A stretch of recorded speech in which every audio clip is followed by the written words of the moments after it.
We're going to do the pledge. Why was it not on the... Okay, you're all set, Mike.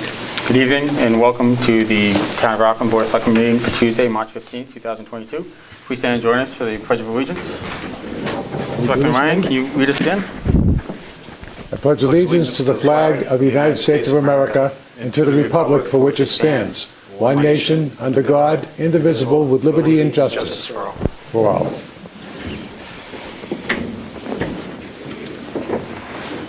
Good evening and welcome. Please be advised that this open meeting is being broadcast live and recorded for playback by WRPS at www.youtube.com/WRPS Rockland. Please go to www.wrpsrockland.com for further information. We just opened a little while ago and we had an executive session. I just want to read into the record what the executive session was on, because I don't think I did it the first time around. So we had an executive session at 6 o'clock per Mass General Law, Chapter 30A, Section 21A3, to discuss strategy with respect to collective bargaining and to conduct collective bargaining, specifically to consider a request for benefits pursuant to Article 11.6 of the collective bargaining agreement between the Town of Rockland and Rockland Professional Firefighters. Also, per Mass General Law, Chapter 30A, Section 21A3, to discuss strategy with respect to litigation, Chalker versus Town of Rockland, and also to review approval of potential release of the 1/10/22 executive session minutes. So with that, we'll jump into the meeting. Next on the agenda is community announcements. Doug, any? Thank you, Mike. Yes, I have one. I wanted to let the public know there's going to be a Civil War and History exposition at the Grand Army Hall, the GAR Hall. That's going to be on Sunday, March 20th at 9 a.m. until 1 p.m. And they're located at 34 School Street. And I'm told from Mr. Jim Paul, who is on the town's historical commission, that it should be a very interesting event. It's going to be the first opportunity to showcase the town's use of CPA funds for historic preservation. They've done a wonderful job preserving the interior space. There's going to be vendors there. There's going to be Civil War items on display, as well as other historical items from the 1800s, and displays from the United States Sanitary Commission, which is the precursor to the Red Cross. And there'll be historical commission displays as well. So again, the public is welcome to attend at the GAR Hall Sunday the 20th, 9 a.m. to 1 p.m. That's all I have. Thank you, Doug. Next on the agenda is minutes, review and approval of minutes of March 1st, 2022. I'll entertain a motion to approve. I'll make the motion. I have a motion. Do I have a second? Second. A motion and a second. All those in favor? Who are you not here? Abstain. Abstain, Yeah. okay. You weren't here either, were you? Oh, March 1st. Yeah, you're right. I can't. So that's for you guys both. So 2-0. And 2 abstentions. So I forgot. I missed the meeting. Next on the agenda, under new business, WRPS update, Dave Cablemer. Welcome, Dave. Welcome, Dave. Nice to see you again. Nice to see you. Thank you, Mr. Chairman, members of the board, Mr. Lapp. Doug asked me to speak to you folks about what's been going on at the station, and I don't think it'll come as a surprise to anyone that, like pretty much everyone else in the world, we've been a little busy the last couple of years. Last calendar year, we posted almost 240 videos to WRPS.com of selectmen and school committee meetings. And that's true of all of my colleagues in local access, where we've stepped up and been asked to help the public know what's going on in their communities when they can't be there in person. And with those 238 videos, we've had over 67,000 hits. Now, that's nothing like YouTube. You know, that's by a commercial standard, that's a ridiculously small number. But for a local access station in a small town, 67,000 hits over the course of a year shows that people really are interested in what's going on with town governance. And the fact that we can help them learn that is something I've been very proud of during my time here. And that leads into the other big thing that's been going on at WRPS. After 19 years, I'm going to retire at the end of this school year. I suspect many, if not most of you, already knew that. I was saying to Mr. Penny earlier, I made the mistake of doing the math a couple of days ago, and over the course of 19 years, I've done almost 800 selectmen and school committee meetings. Mr. Ryan remembers the days when we used to come over here and have 2 kids set up and Mr. Tilden and do the meetings that way. We've changed how we do business dramatically, but the bottom line is we're doing a public service, and I'm a big believer in that, and I'm hoping, can only hope that we've helped the townspeople understand what's going on here in Town Hall a little bit better than they might have been able to otherwise, and it's been a pleasure doing it. I came down here 19 years ago thinking I'd be here 2 or 3 years, and here I am all that time later. And that says a lot about Rockland. You know, I'm a North Shore guy, so for me to come down here was a semi-traumatic experience. But You never crossed the bridge, right? actually, I say, before I met my wife who lived in Brookline, I think I'd been south of Kenmore Square about 6 times in my life. So I've got a new outlook on life thanks to the people of Rockland. But again, it's been a pleasure and working with all of you, and I wish you nothing but the best moving forward. Anybody have any questions or comments for Dave? No, all I can say is we've been hanging around together a long time. Long time, Larry. We've done a great job, and it's great. One of the things I study in life is evolution, and the evolution of the town and the evolution of the town government and the TV station has been tremendous over the last 20 years.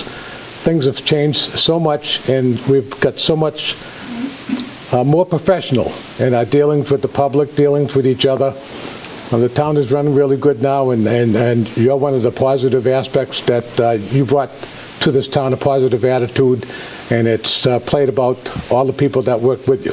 Thank you. I appreciate that. I can only thank you, and it'll be a shame that we go our separate ways this year, but like anything, time and tide, you know, they wait for no man. I appreciate that, Mr. Ryan. I assure you, the folks who are on my staff, Mr. Bernica, Mrs. Breeden, and now Seth Brzezinski, who's a recent alum of my program, are doing a great job. And you're in good hands as far as continuing on the work that we've done here. Beautiful. So Dave, I think WRPS is something that, another thing that makes Rockland unique. I mean, I've been here my whole life, 57 years, and RPS has been here virtually that entire time. You know, when you talk about Seth joining your staff, if you look at the history of kids from Rockland that got their start in radio, in TV, and have gone on, you know, these are things that other towns don't have. You know, and to see the transformation from, God, when I went to high school in the 70s and 80s to what that studio is today and what it's become, it's truly remarkable. And the last 19 years have been, you know, it's just been another tremendous asset, and just, you know, a great addition to the town and a great addition to the school. So I want to say thank you and wish you all the best in your retirement. Thank you very much. I appreciate that. So I'll join my colleagues and say thank you, Dave. Done a tremendous job. We're very sad to see you go, but wish you well in all your future endeavors. Thank you. Thank you. So I do have, I mean, obviously, I share the same sentiments as my colleagues. You've been nothing but a gentleman, Dave, the entire time that I've known you. You've been great. You've assisted us in so many different ways that the residents of the town aren't even aware. You know, it's funny how COVID has kind of brought that recognition to WRPS and the public's desire to watch the meetings. And now we're finding the public wanting more and wanting to have that access. I just wanted to give you an opportunity, because I've seen that there's a petition out there for town meeting to be put on the warrant asking that all meetings be broadcast by WRPS, and I just figured it might be an opportunity to kind of speak to a little bit about what's going on and what the challenges are specifically that might prevent you from doing that. I appreciate that. Actually, that was something that Doug specifically had asked me to address, and got wrapped up in talking about myself. WRPS is working really hard to bring as much town government to the people of Rockland as possible. We've been talking, Doug and I have been talking, my staff and I have been talking, we've been dealing with various vendors with whom we've done business, and this has been going on for over a year now, trying to figure out the best way forward. There are, as is true of everything, there are money considerations. Some of those we can dodge.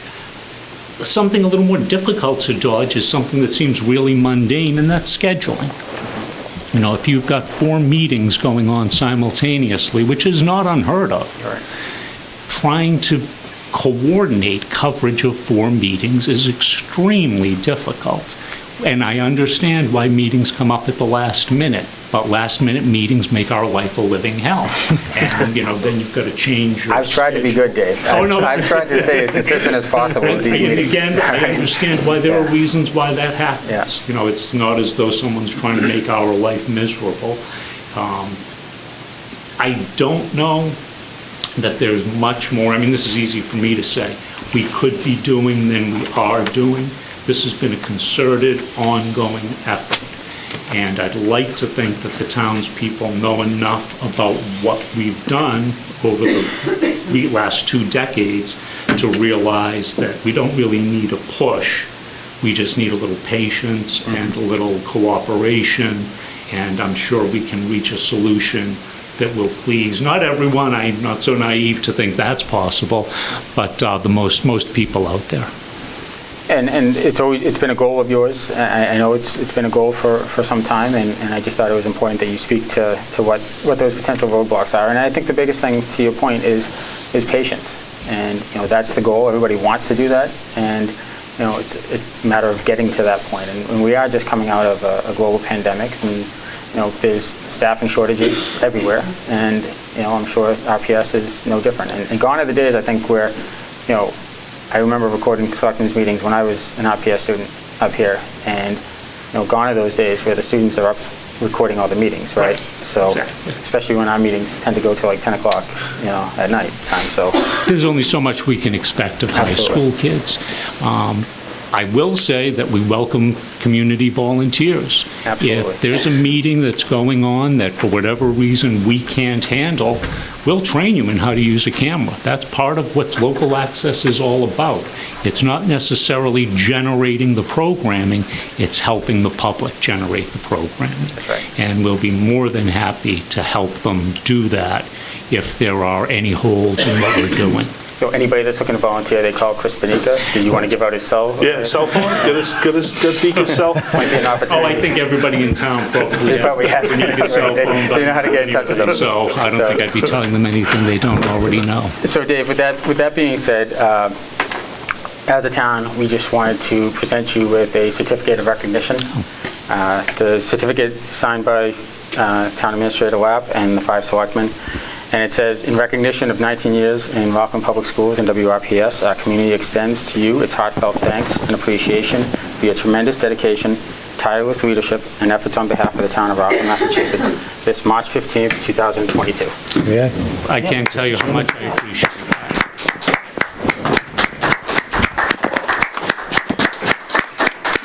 Congratulations, Dave. Thank you for what you've done over the years. It's been my It's been a pleasure. pleasure. Great guy to know. Thank you very much. We're going to miss you. And I'll miss you guys. Well, something, I'm tired again. Good to see you, pal. Dave, thank you so much. Thank you. Thanks Really appreciate everything for you've done. indulging me. My pleasure. My last Thank you. acts of kindness. Thank you, Dave. It's Oh, been a thank you. pleasure. And same here. And now, as I always tell my students, no one ever said, boy, I wish that meeting went on longer. So I will complete my presentation. Wish you all the best. And again, thank you very much. Thank you. Thank you, Dave.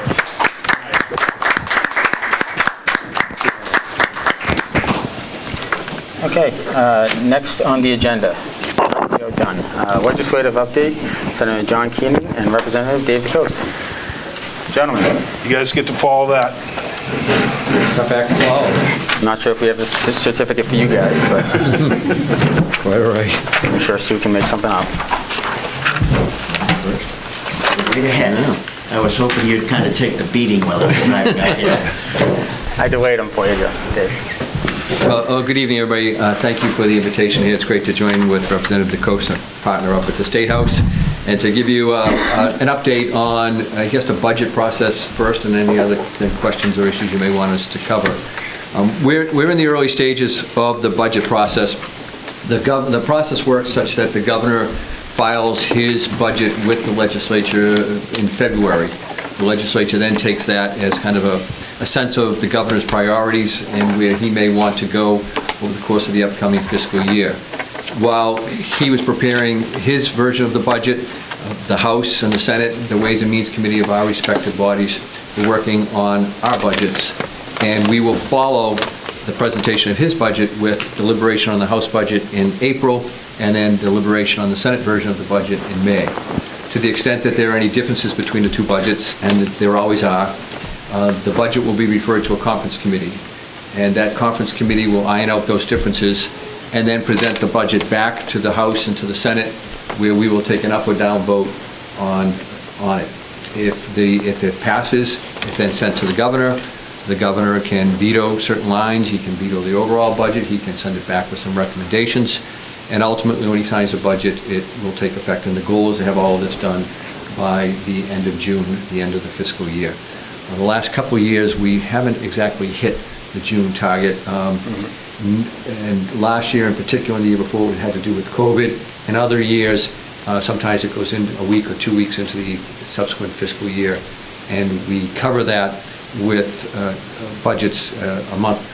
We do budgets by a month on a monthly basis to extend the prior year's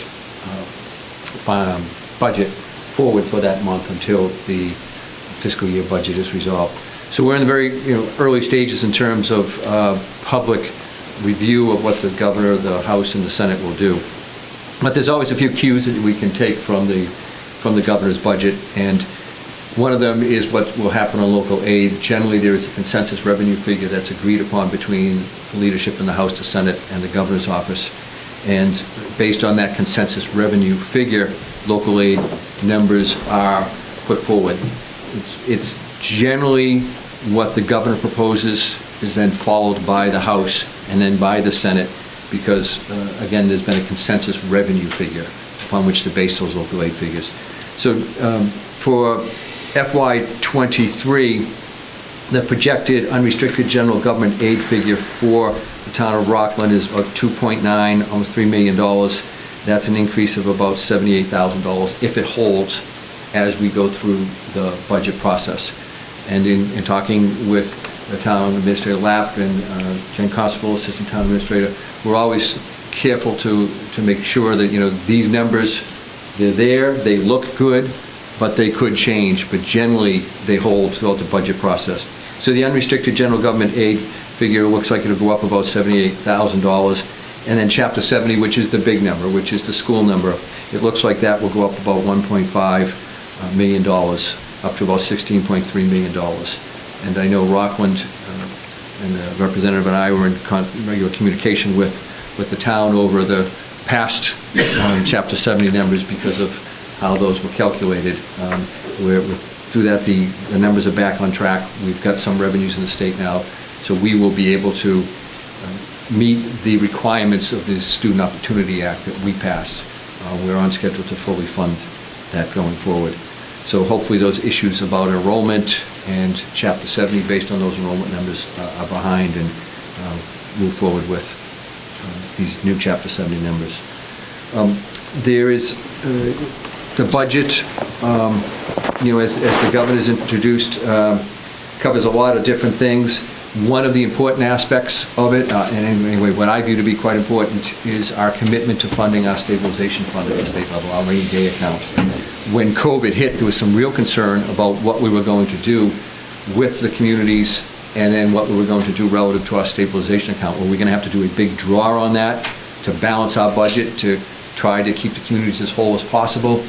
Ultimately, there was a draw on that, but the revenue drops were not nearly as catastrophic as what we feared. We were telling town administrators, town managers to prepare for a cut similar to what happened back in 2008, 2009.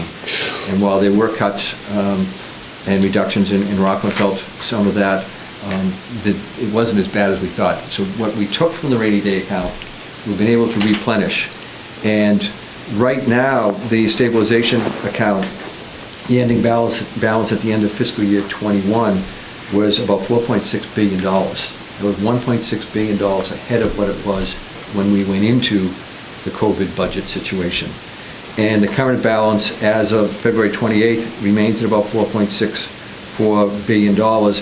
And the governor's FY23 proposal, and I think the House and the Senate will look to match this, would bring the balance at the end of fiscal year '23 to about $6.64 billion. That would be one of the highest stabilization account balances in the country.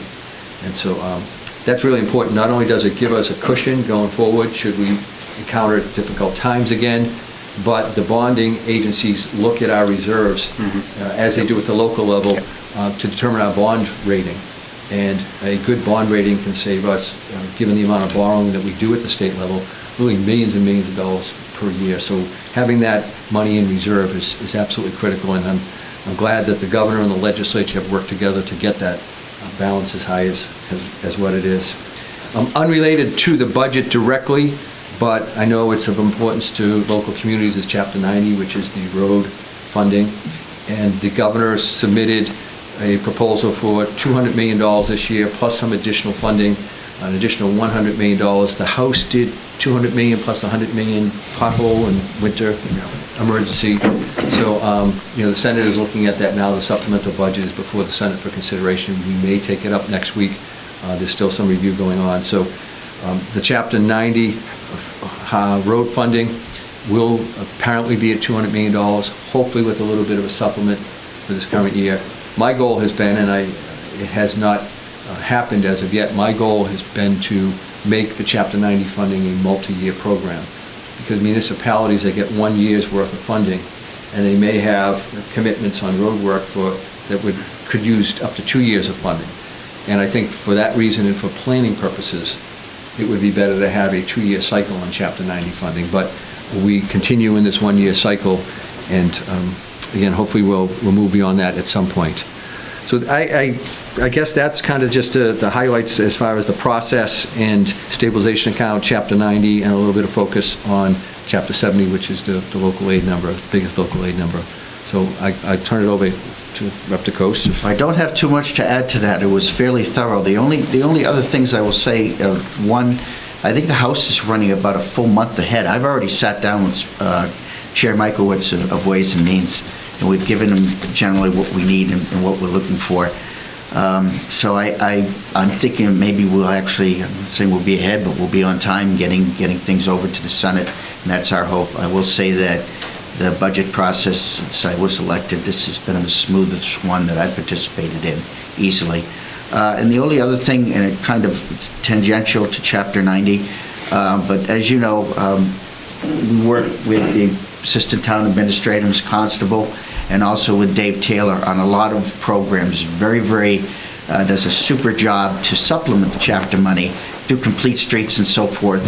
And as always, we welcome working with the Town Administrator on any type of grants that you've submitted, so that we can, I don't know how many joint letters of support we have, but there's been quite a few, and we'll continue to do that. And the town of Rockland has, I'd say, been pretty successful at getting grants and supplementing. There's a lot to do here, but what Dave has done with the sidewalks and the roads, fixing, I always go through the jog there at Eastwater and Liberty, and just getting everything fixed up has been tremendous, and we will go forward to that. And as you know, Doug, we always are pretty quick about shooting any type of, we've asked the governor, and they've gotten better at it in terms of highlighting grant opportunities from any of the secretariats. We'll continue to do that.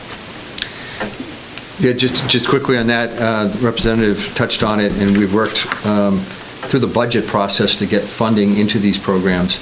There's statewide grant programs, and then it basically comes down to the municipalities to apply. And we're pleased to vote for the grants, and we're particularly pleased because, as the representative said, Rockland does a good job with applying for them. Just over the course of about the past year, there was a Mass Works grant of $2.4 million for the Abington-Rockland Joint Waterworks. And the $400,000 for the purchase of 36 acres over off of Beach Street, matched with, I think it was $500,000 from the town. $133,000, again, for the Joint Waterworks to help address the PFAS issue, which is a much, much bigger statewide issue, but at least that was some assistance at the local level. And then I think the most recent was about $19,000 for a fire safety equipment grant. And when we vote for them in the legislature, we're not always sure the money's going to make its way back to the local communities, the communities we represent. But we're very fortunate, and the town's very fortunate, because the town government is well prepared and always on top of those grants and gets their share. So that makes our job a lot easier. Correct.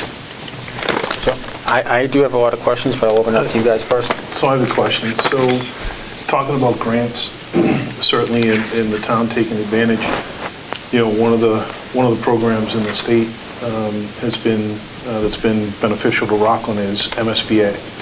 So we're in the process right now of building our third school. It should set us up hopefully for the next 40 years with some luck. The question becomes public safety buildings. So I know towns are struggling with that as well. For years it was schools. We have a situation, right now with our fire station. Has there been any talk at the state level of trying to come up with a program that would help municipalities funding public safety buildings? Well, there's always been talk. Yes. There's always been talk. Is there anything more than talk? Nothing concrete, which is kind of, I don't quite get it personally, because we have funds available for libraries. We do the School Building Authority funding program. It seems to me that public safety should rank up there, because a lot of the buildings in the various communities throughout the area, a lot of them were built in the 1960s and 70s, and Rockland's, I think, was built in phases over the last... The 30s and 70s. Yeah, exactly. So I think it makes sense. There is talk of it, but there has never been, to my knowledge, a real serious commitment to establishing a program. And I think it's something that we should absolutely So do more than what talk would be about. the process to try to move it along? So what is the process on that? So there's talk, but where does it... It could be done legislatively. I wasn't around when the School Building Authority was set up. I wasn't in the legislature, so I don't recall what that process was. I assume it was a legislative process, perhaps initiated by the executive branch, because they would have needed a legislative approval because of how it's funded. But I do not know, but I'd be happy to look into how that was done. If you could, yeah. Yeah. I mean, it certainly is, it's another priority in the town. Sure. So anything that we can look at, to your point, I think we've tried to do a very good job for a small town that we are, and the resources that we have. Jen, Doug, all of the departments, I think, have done a good job of going after grants. And that's something that we definitely need to address. And, if we could get some state help, it would certainly be beneficial to our town. Anybody else? Appreciate it. I guess just following up on Rich's point about getting some funds for certain projects in town. I know, Senator Keenan, you were helpful, I think, when my mother was a state rep in securing funds for the senior center in Rockland over here. So maybe if you could maybe look into securing funds for certain projects, maybe the fire station or whatnot, that would be helpful. Yeah, we can look at that. The senior center, we were able to do through a couple of different ways, and obviously the state rep at the time was very helpful, Representative Nyman. But we had to do a land transfer, and then to get some earmarked funds for it. And I think we did the same for the Veterans Memorial Stadium. And we can do some things with earmarks, depending on the earmark structure. And earmark sometimes is not a word that people want to hear, but it is an opportunity for us as legislators to get funding for local projects. So we will stay in touch on that. We don't know at this stage, and oftentimes don't know until the week before the budget, is debated as to what kind of money will be available for local projects. But we'll definitely keep that in mind. But I think for the Commonwealth as a whole, I think a MSBA-style program is a good approach. Right, and I would add that we work quite hand in hand. I mean, in terms of, I certainly with the chair and the rest of the selectmen, Doug, we work in terms of what your priorities are, and we also, of course, represent other boards, so constantly in touch with Dan Biggins and Dr. Crone. And my first earmarks are always to support the special education ELO programs with Dr. Go, because they're so critical, particularly to those English language learners who might have, slight speech impediments or mild autism that prevent them from reading. And it's important that they are able to, get at a younger age things to address those problems, so that as they age into, earlier K through 6 into middle school, all of those problems are gone. And, they already have the challenge of having English as a second language. And I had parents tell me the effectiveness of those. So for all the earmarks I put out, those are always the first ones. And I think you'd all agree, it's money well spent. Mm-hmm.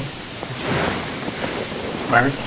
I just want to thank the both of you for the town has received an awful lot of grant money in the last few years, and I hope you guys have a hand in it and getting it to us. But we've done very well with the state, and I really want to thank you guys. I mean, it's not a perfect, nothing is ever perfect, but things are going pretty well in Rockland here, and the state money is flowing in our direction, and we appreciate all the different things for the ADA and doing town hall in the past few years and all that sort of stuff. So I'm going to be on my merry way before this budget ever comes to fruition for the state, so I'm not going to have a lot to say about it, but I just wanted to take the time to thank the two of you for the dedication you've had to the town of Rockland and helping to keep everything the way it should be and going forward. So thank you very much. Thank you. Okay, so I do echo, Larry's comments on the work that you guys have done for the town of Rockland. You guys are always there when we need you, and based on the results that we've received as of late, it's obvious that your hard work is paying off. I do, however, have quite a few questions based on some things that I think have been bothering this board, and we've been hearing a lot from the residents recently. And by no means do I want either one of you guys to take this as something that's reflective of work that you guys have done. It's just, questions that we've received that just looking for answers. 40B formula.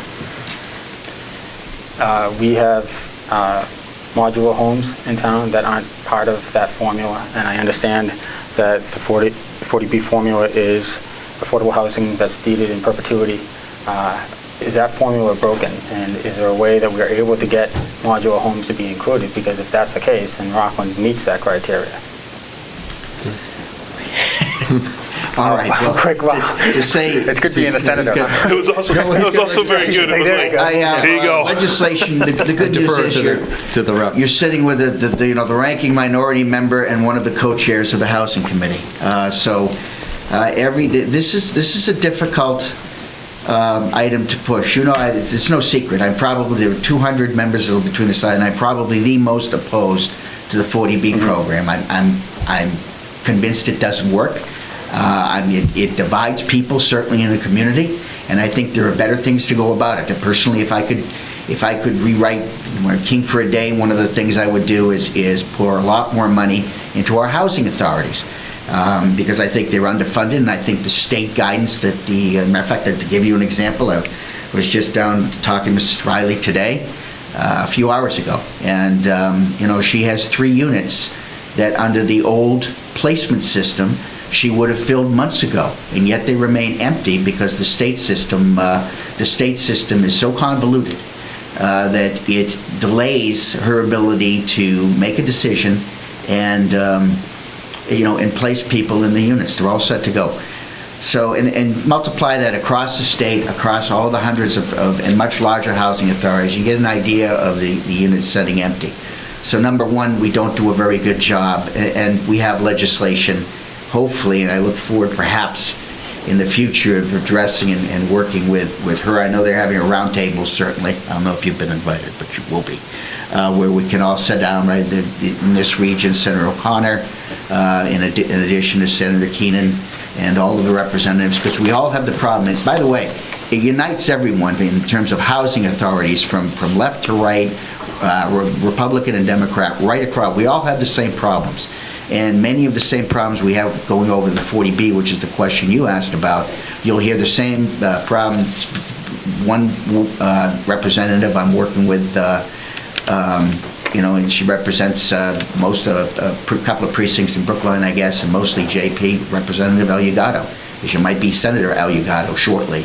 But we have the same reservations, same problems with housing authorities, same problems with 40Bs, same problems with, I guess, mismatched revenue and not allowing the local authorities to have the ability to place. And I understand there's some concern about, general placement, but to be honest with you, I think a lot of those were based on housing discrimination. And I don't believe it exists anymore, for the most part. What we're doing, in fact, is discriminating against local people. And the way the system is at the housing authorities, we're giving people, from Rockland, say, choices between moving many, many miles away. And keep in mind, in our cases, and I know the Senator and I have spoken about this probably several dozen times, because I bring it up every time I see it. But the bottom line is, we're giving our older citizens, we're really doing them a disservice, because although they make their housing, it quite typically is miles and miles away, and it's not unusual for someone in Rockland, for instance, to get offered a choice between Lowell, Lawrence, and New Bedford. Those things actually happen, and we really need to work on it and fix it. Toward the 40B system, yes, we've had legislation to provide that, and there's a couple ways to do this, and I've come, in conversations with my peers, I've come to the conclusion that maybe it's just give us a flat rate of percentage. So in other words, if a given town has a manufactured housing authority with, a manufactured housing count of, say, 1,000, give them credit for 40%, 50, 60%. I really, I'm flexible, and I'd like to give them 100%, but that won't happen. And waive, to your point, waive the deed restricted, because we've done, the housing authority, the housing committee has done, I think I've sent it to you, Mike, if not, I can get it over to Doug, and we've done examinations of given, and we know for a fact that is in fact on a square footage basis, aside from housing authorities, that is the most cost-effective housing, whether it's in places like Leisure Woods or over by up by Stackpole, or my two in Norwell, the two smaller developments we have there. There's no question that on a square footage basis, those are the most economical, aside from housing. And the next ones up are duplexes, 3 families and 4 families that people typically, many families younger families buy so they can afford a home. Yeah, I mean, you look at neighboring towns, and Rockland has over 300 multifamily units, and that's 2 or above. But we don't meet our 10% 40B threshold. You can't tell me that those 300 units aren't considered affordable housing. Well, it just is, but they're just not deeded. They're not considered. Yeah, they're not considered. But in fact, are. They're much more affordable than, say, many of the 40B projects that I'll say specifically. Downtown Norwell Center, 40 River Street. All right, you look at the rents being charged there, that supposedly all of those units will count towards affordable, and they're astronomical compared to what the average 2 or 3 family rent in a 2 or 3 family home in Rockland is. Well, I mean, even the affordable units are more than what you'd pay. I sit back and I laugh when I see that we're at a 6.6%, 40B affordable housing number, and we're not at our numbers, but we got neighboring towns like Norwell that's a heck of a lot closer to their 10% than we are, and every place in Norwell is higher value than the town of Rockland, for the most part. Well, you're absolutely correct. And then, of course, there are the other, and I'm sure you're going to bring them up, but I'll jump the gun for you. There are considerations regarding, for instance, shingle mill, where you have, environmental questions, and they're trying to get it zoned out of our Zone A, which will. I'm working on a letter that, by the way, not only I'll present with hopefully with Representative Moschino, Senator O'Connor, and with Senator Keenan, because it abuts the water of Hingham, Norwell, and Rockland. There's no consideration of the environmental. The 40B allows them to push that aside. And then there's the effect of the impact of the neighborhoods. And nobody moves to small neighborhood in any of the towns here with the expectation that you'll have a 4, 5, 6-story building that'll look directly into your backyard, and there goes the privacy. It changes the character of the neighborhood, and it also most likely diminishes to some extent the value of the neighborhood. Nobody wants to do that. There's no reason they should have to do that. Yes, can we do, and we have done some I think some smarter things in terms of encouraging development along rail lines. Senator Keenan can talk about what's up in North Quincy, and I think they continue to do a terrific job there. But as 40B goes, I think, and again, we get a great deal of industry pushback whenever I'm not a big, the folks who do 40Bs for a living are not big fans of that type of legislation. But you're absolutely right. It was passed in 1969 by a 1-vote margin. And frankly, I'm not saying it was written, but certainly it seems to be written to benefit the builders at the expense of local communities. And there are much better ways to do what the intent of that law is to do than 40B. So. And I will say one more. Boy, you can get me going on this. I can go forever. There are some great 40Bs, and what we're doing at Holy Family School is a good example of that, and repurposing buildings. But then again, that's with the support of the elected officials, of the community. I wasn't there at the zoning meeting, but I understand that aside from some minor concerns, it had complete support. And those are the type of things that we should be doing, financing and encouraging.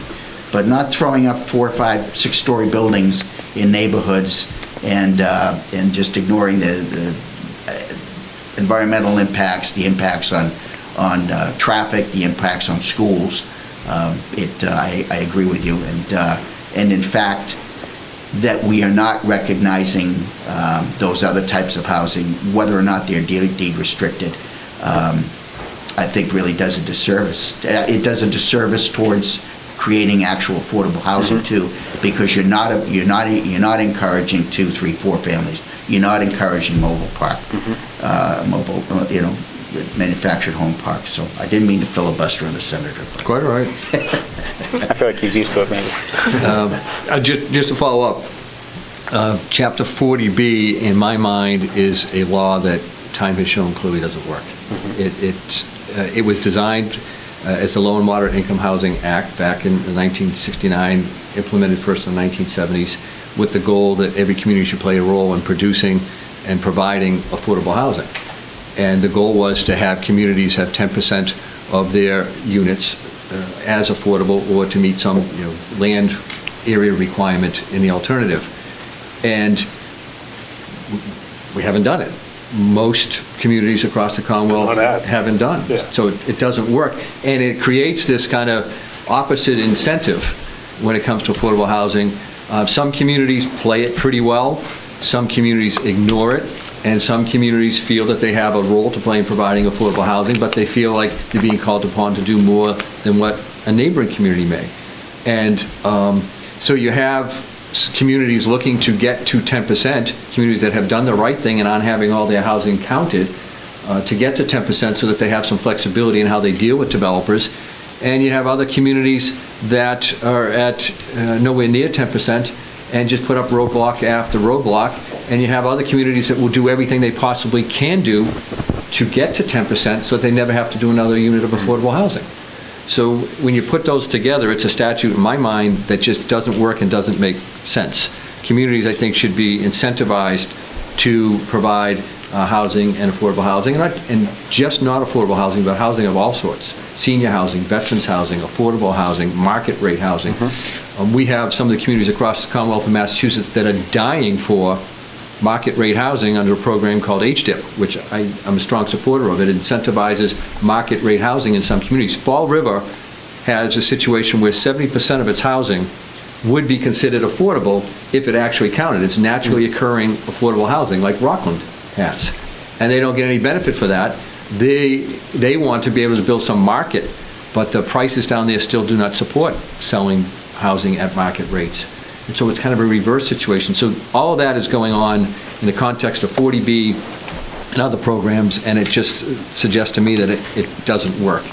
Communities that are willing to do the work and provide affordable housing, Holy Family is an example of a community, a project in a community that wants to do the right thing and provide affordable senior housing. I think that's really important. In terms of counting manufactured communities, the houses in manufactured communities, I think the key to that is addressing the deed restriction issue. The feedback that I got from many people was they were concerned if their housing was deemed affordable and there was some sort of restriction, that would affect the market value of their investment. And so it's finding that right balance. But the naturally occurring affordable housing, like Leisure Woods, it's in every community. In Quincy, for instance, they look at it and they said they'd be well over the 10% if naturally occurring affordable housing units, rental that people maybe have lived in 25 years and landlords haven't gone up on the rents that much. And so a one-bedroom in Quincy, you might still be able to get in that. Somebody might be living in one for 20 years and be paying $1,200 in rent, whereas the market rate for one bedroom, that same unit might be $1,900. It's naturally occurring affordable, but it doesn't count. So my feeling is 40B has outlived its usefulness. I think it will become less relevant as time goes on, given some of the other things that are happening in housing, whether it's 40R or the MBTA communities housing proposal, which will have an impact on Rockland, because Rockland is an MBTA community. It's an adjacent community. So a zone will have to be set up to accommodate, and it doesn't mean that the housing will occur, but a zone will have to accommodate, I think the number was 50 acres. 50 acres, and I think would have to accommodate up to 695 housing units when you kind of do the math as 50 acres and 15 units. Per acre. Per acre density. So it ends up being 695 units. Not that I think that's the number, don't quote me on it. There's another key in there, which was it must be friendly to families. It cannot be age restricted. Multifamily. Well, that brings me actually to my next question. Recently we've seen, and I don't know where it's coming from. I'm not sure why it's been, why the legislature, when they ask us to adopt policies, there's something else hanging out there in the form of a threat that if we don't adopt the policy, then we don't qualify for certain grants. Correct. I don't think that that's necessarily appropriate. I think that that's, bully tactics coming from the legislature. And again, like I said, I don't blame you guys. I think you guys have done yeoman's work for the town of Rockland. But we've seen it where more and more occasions where our hands are tied as to what we're able to do from a local level. And we're left holding the bag, explaining to our constituents, when 5 years from now, all of a sudden there's some kind of housing that goes into whatever area of town that we adopt this MBTA housing, this MBTA zone, and all we're going to hear back from the state is, well, you adopted the zoning, so live with it. But they'll forget the fact that we were threatened that we will not get Mass Works grants if we didn't adopt it. So, is that? It feels new to me because it also happened to us on the opioid lawsuit litigation that we were a part of, where initially Rockland was one of the original towns that got into that litigation, and we were hearing numbers of $15 million for the town coming back to us, and as a result, we're only going to be receiving $245,000 over the course of the next 18 years because the Attorney General's office decided that it was in the best interest of all the cities and towns in Massachusetts to receive opioid litigation funds. My thought process is if you didn't join the lawsuit when the first 120 towns did, then the opioid epidemic wasn't that bad in your town and you missed out on it. But the fact that, once again, it's a situation where the Commonwealth has felt as though they're dictating terms to us that, you get what you get and you don't get upset. And if you do get upset, then you'll be denied grants. They have to take that chunk too. Yeah. So, and, my biggest fear is that instead of that money going into, treatment in the communities where that where treatment is needed, and anything needs to be done to correct the problem, it's probably going to find its way into some administrative costs over the course of the next 18 years. I mean, are you guys seeing a shift in the legislature where that is the attitude, where they're just going to continue to dictate terms to the cities and towns, or are they still, and they're not all like you guys, because I feel as though we do consider each other, community partners within the state, but it feels more and more like we as a board and as a community, and along with other communities, have been dismissed by the legislature. And like I said, again, not you guys, but overall. Yeah, so just quickly on the opioid, I agree with you. I worry about where that money's going to go. On the terms of settlement, my understanding is that those expenditures are outside the legislative process and they're handled through a council of some sort. I would, given I've been involved in the opioid work for a long time, I would love to have access to that money. I think it could be spent in many different ways.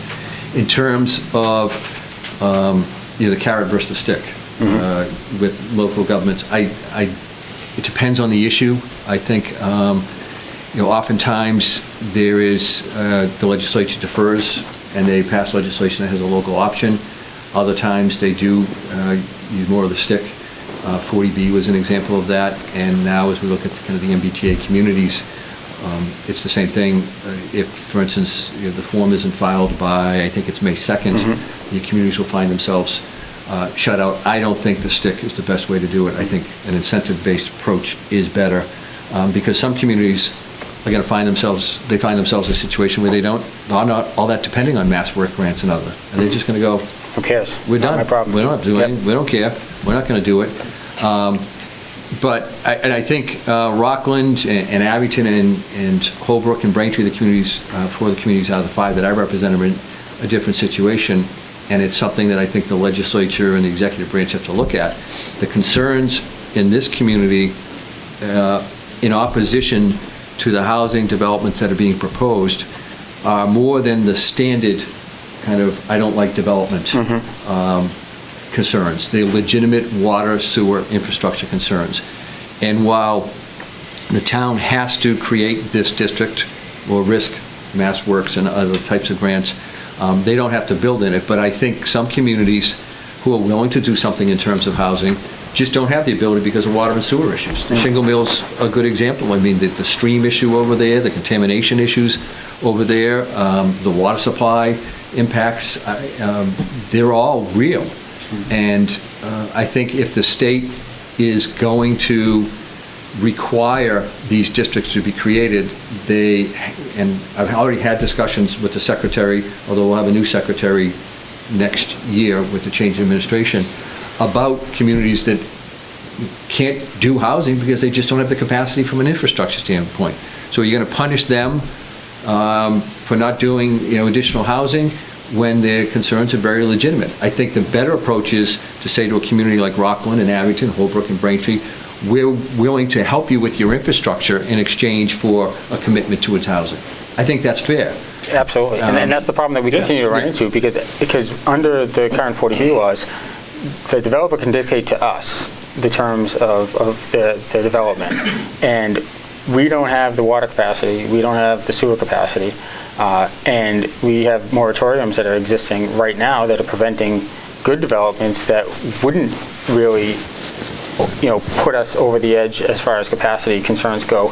And they're being shut out because we've got this McGill behind us that's coming in potentially that will put us over our capacity and over our permitted capacity. And I think it's a real problem. I think that the legislature doesn't seem to understand that we have greater needs beyond affordable housing, and those greater needs are, one, making the houses that our residents live in now more affordable to them, in the form of allowing tax breaks. We can't get there until we're able to attract commercial development. But as long as we have these gigantic residential developments over our shoulder, we can't even bridge that gap and make it more affordable to live in town for the residents that are already here. So if that's something that you guys could bring back to the legislature, that would be great. That infrastructure is our biggest concern at this time. Yeah, absolutely. And I just wanted to just touch quickly on the housing authority issue. We've, the legislation that we worked on, the APA bill in particular, we were able to get about $155 million dedicated for housing authority infrastructure, roofs, heating system, elevators in the communities that have built high-rise buildings, water, sewer, upgrade to heating systems. Many of the housing authorities use mini split systems that require some maintenance work, and we're hopeful, and the governor's proposed additional funding in his budget, so we'll see how that works out as we go into the next fiscal year.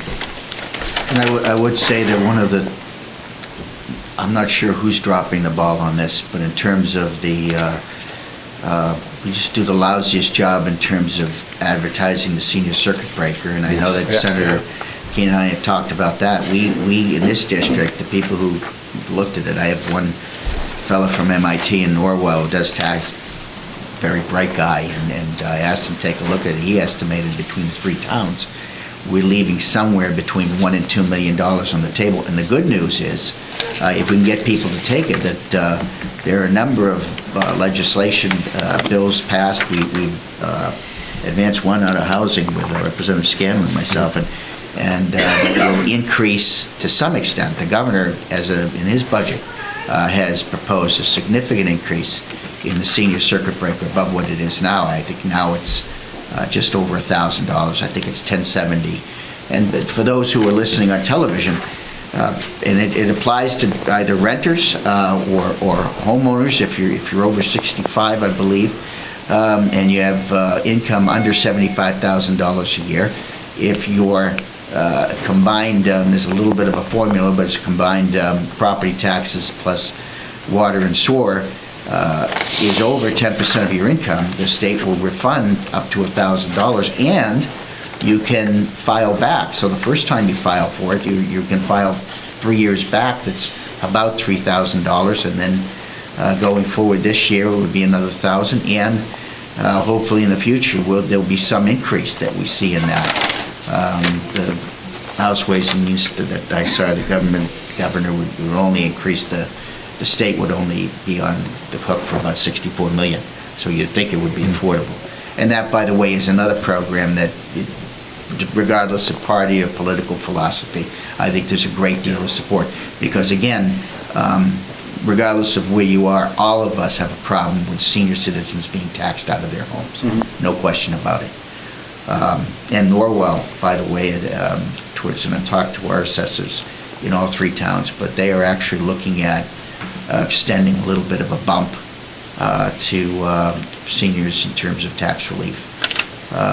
So there's a lot of good ideas floating around, and we're going to see if we can do that. That would be a possibility for any town, also for a home rule petition, potentially. In other words, you could give some type of relief to seniors. And it's been my experience that home rule petitions are a little bit easier to pass than one of the entire legislation affecting the state. Yeah, the governor's got a tax proposal of about $700 million, and that's one of the elements of it. And if the seniors out there listening, when you have your taxes done, talk to your tax preparer. Oftentimes it doesn't come up. Sometimes tax preparers aren't fully tuned into it, or what may be coming changes. So they should absolutely talk to whoever's preparing their taxes and raise the senior circuit breaker. It's a good program. And I got one last question for you, and I promise I'll let you guys go after that. I didn't mean to, I'm not trying to set anybody up, but these are just questions, and it's been so long since we've been able to have you guys here in person. I didn't think it was appropriate having these questions over Zoom because you never get the depth of the response. So, but these are questions that have come up over the last couple of years. We acknowledged a little while ago that infrastructure is just our greatest need. What was the thought process behind the legislature setting the standard at 20 parts per million for PFAS when the federal standard is 70 parts per million? Good question. I don't know. Bureaucracy, not the legislature. Right? It was not a legislative act. I don't know what the thought process was. And this, I'll give you an example of sometimes how you just scratch your head as to what the thought process is. So Randolph, Holbrook, and Braintree are in the process of building their new water treatment plant. And they will have discharge from that water treatment plant on occasion, where parts per whatever will be such that they won't put it out into the water supply, they'll divert it and then have to address it. Under every estimate, that discharge will be well below not only the federal, but the state standard.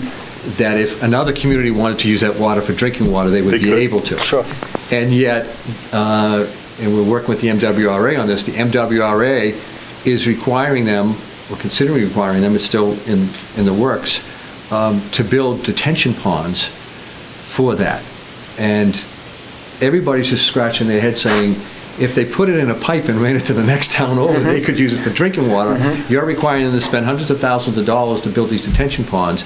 Why don't we get to the point where if this does happen, and it's not expected, and if it does happen, they don't expect it to happen often. If it does happen, that it is just basically put in a truck and disposed of in a safe manner, whatever the guidelines may be.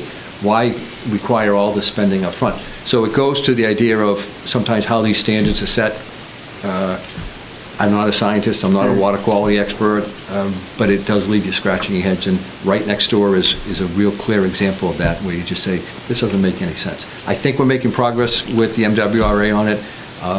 There's some options that we're considering, but it just doesn't make sense. Yeah, I mean, so how it happened, I don't know. I mean, I sit back, Rockland, Doug, like 21 parts per million the last measured test, right? So we're off by 1 part per million in the amount of PFAS that's in the water.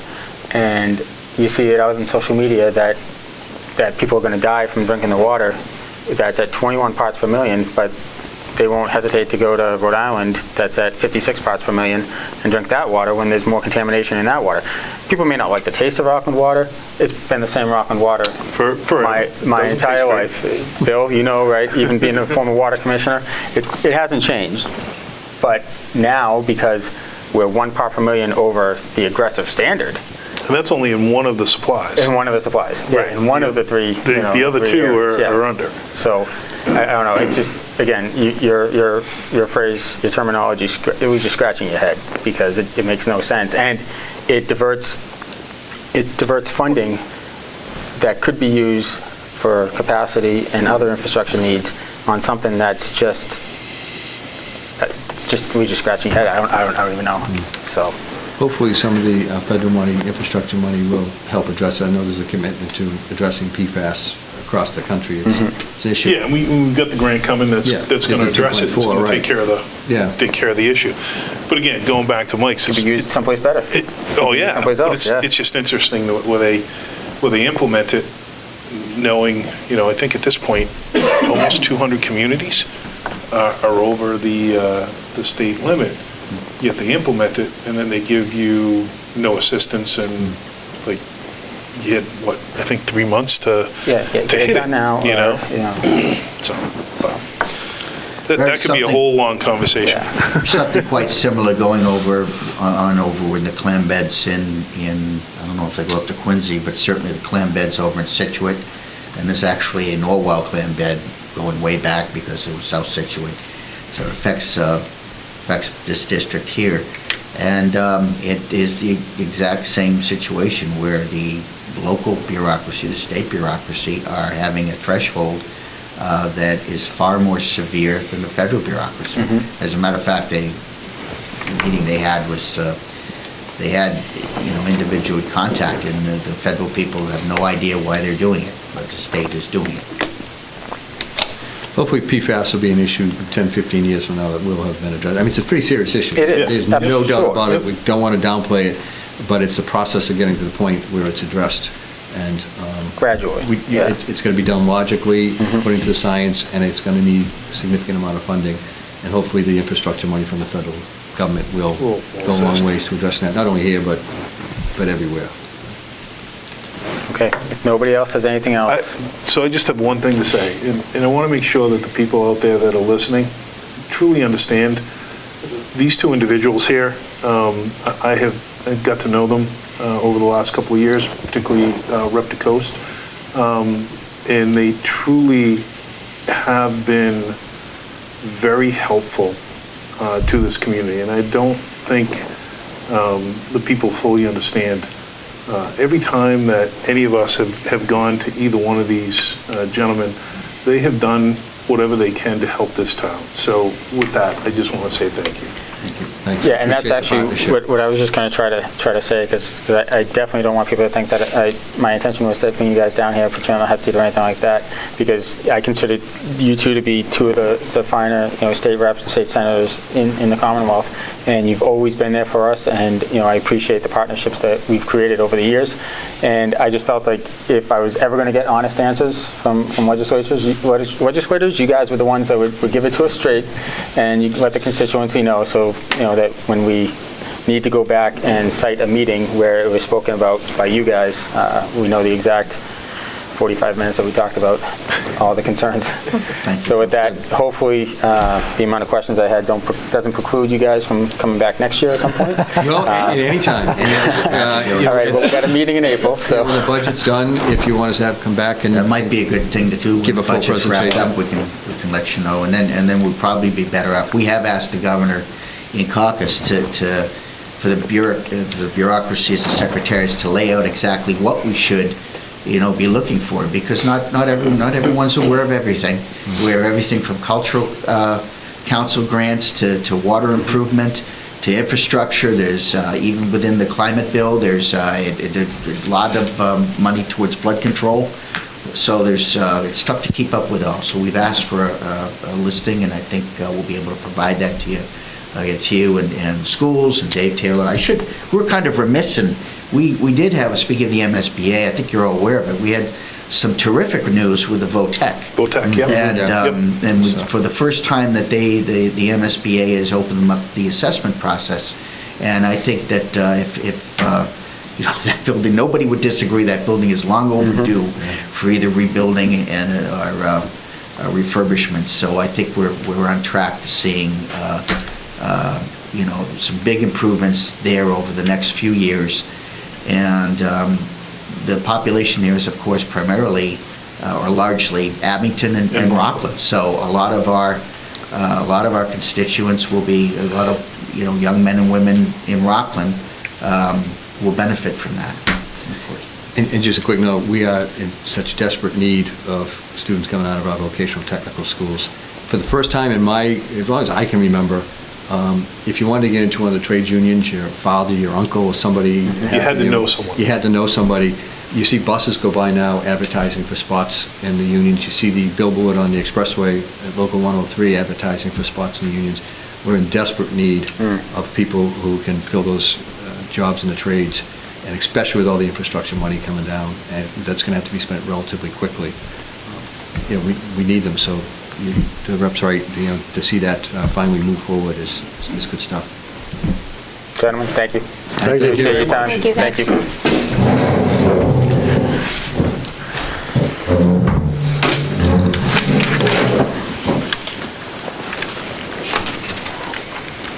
All right, next on the agenda, Rockland Day. Update, John Lucas.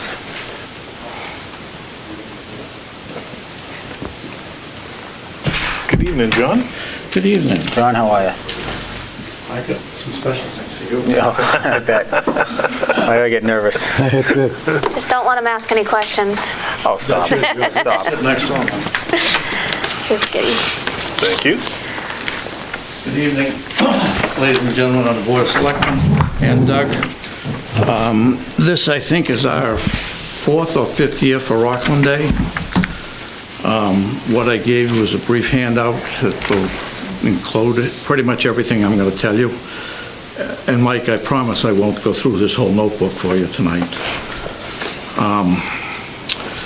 This is our 5th year, I believe, and it's going to start on June 17th, which is a Friday, and continue into Saturday, June 18th. On Friday night, we've got a concert that we're going to use the stage at the junior high school. The name of the band is Living on a Bad Name. It's a Bon Jovi tribute band. They seem to have a tremendous following, and the information that we gathered prior to booking them. We will have a local band on First, and that whole program will run between 5:30 and 8:30 that night, or pretty close to it. We plan on having about 5 to 7 food trucks there, like we did for the last concert last year, which should cut back a little bit on the lines of people waiting to get food and such. Should be an excellent night. Then on Saturday, the 18th, we would like to, we will hold it at Veterans Memorial Stadium.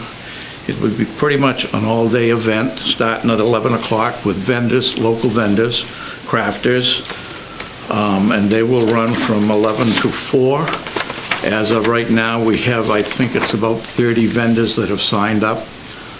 We're keeping the charge for it minimal at $30.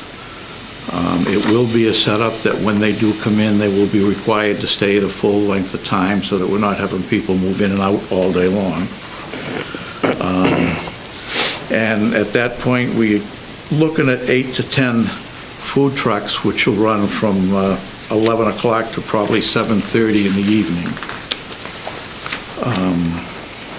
We're going to try to have a cornhole tournament running all day long, or most of the day. So there'll be something for all ages to participate in. We will have a bounce house, an obstacle course, 2 to 3 inflatable games that the kids can play. We're also going to have a dunk tank, and Mike, I think I would like to ask your participation. I might have a cast on still, but Rich will do it in my... We could probably come up with some kind of waterproofing. We'll see, we'll see. As long as there's no PFAS in the water. I mean... If any of the select people would like to join us, it certainly would be good. We're looking at probably 15 to 20-minute turn. I have talked to Mr. Lapp, and he has agreed and written it down in his calendar, I believe.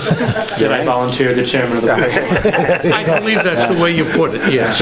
I'm in. Maybe I'll go back and look at your review again. I don't know. That's it. We are also planning on having a beer garden there that day. And we have secured District 10 from Abington, Black Hat Breweries from Bridgewater, and Barrel Z from Weymouth. And hopefully, we will have Article 15, which is a Rockland brewery. Yeah. I have been talking with them, and they're moving along pretty fast now, so they figure they will be available there. We will also have players there to take care of wine for those people that don't particularly want beer. And that will run from, I think we said from 12:30 to 4:30, something like that.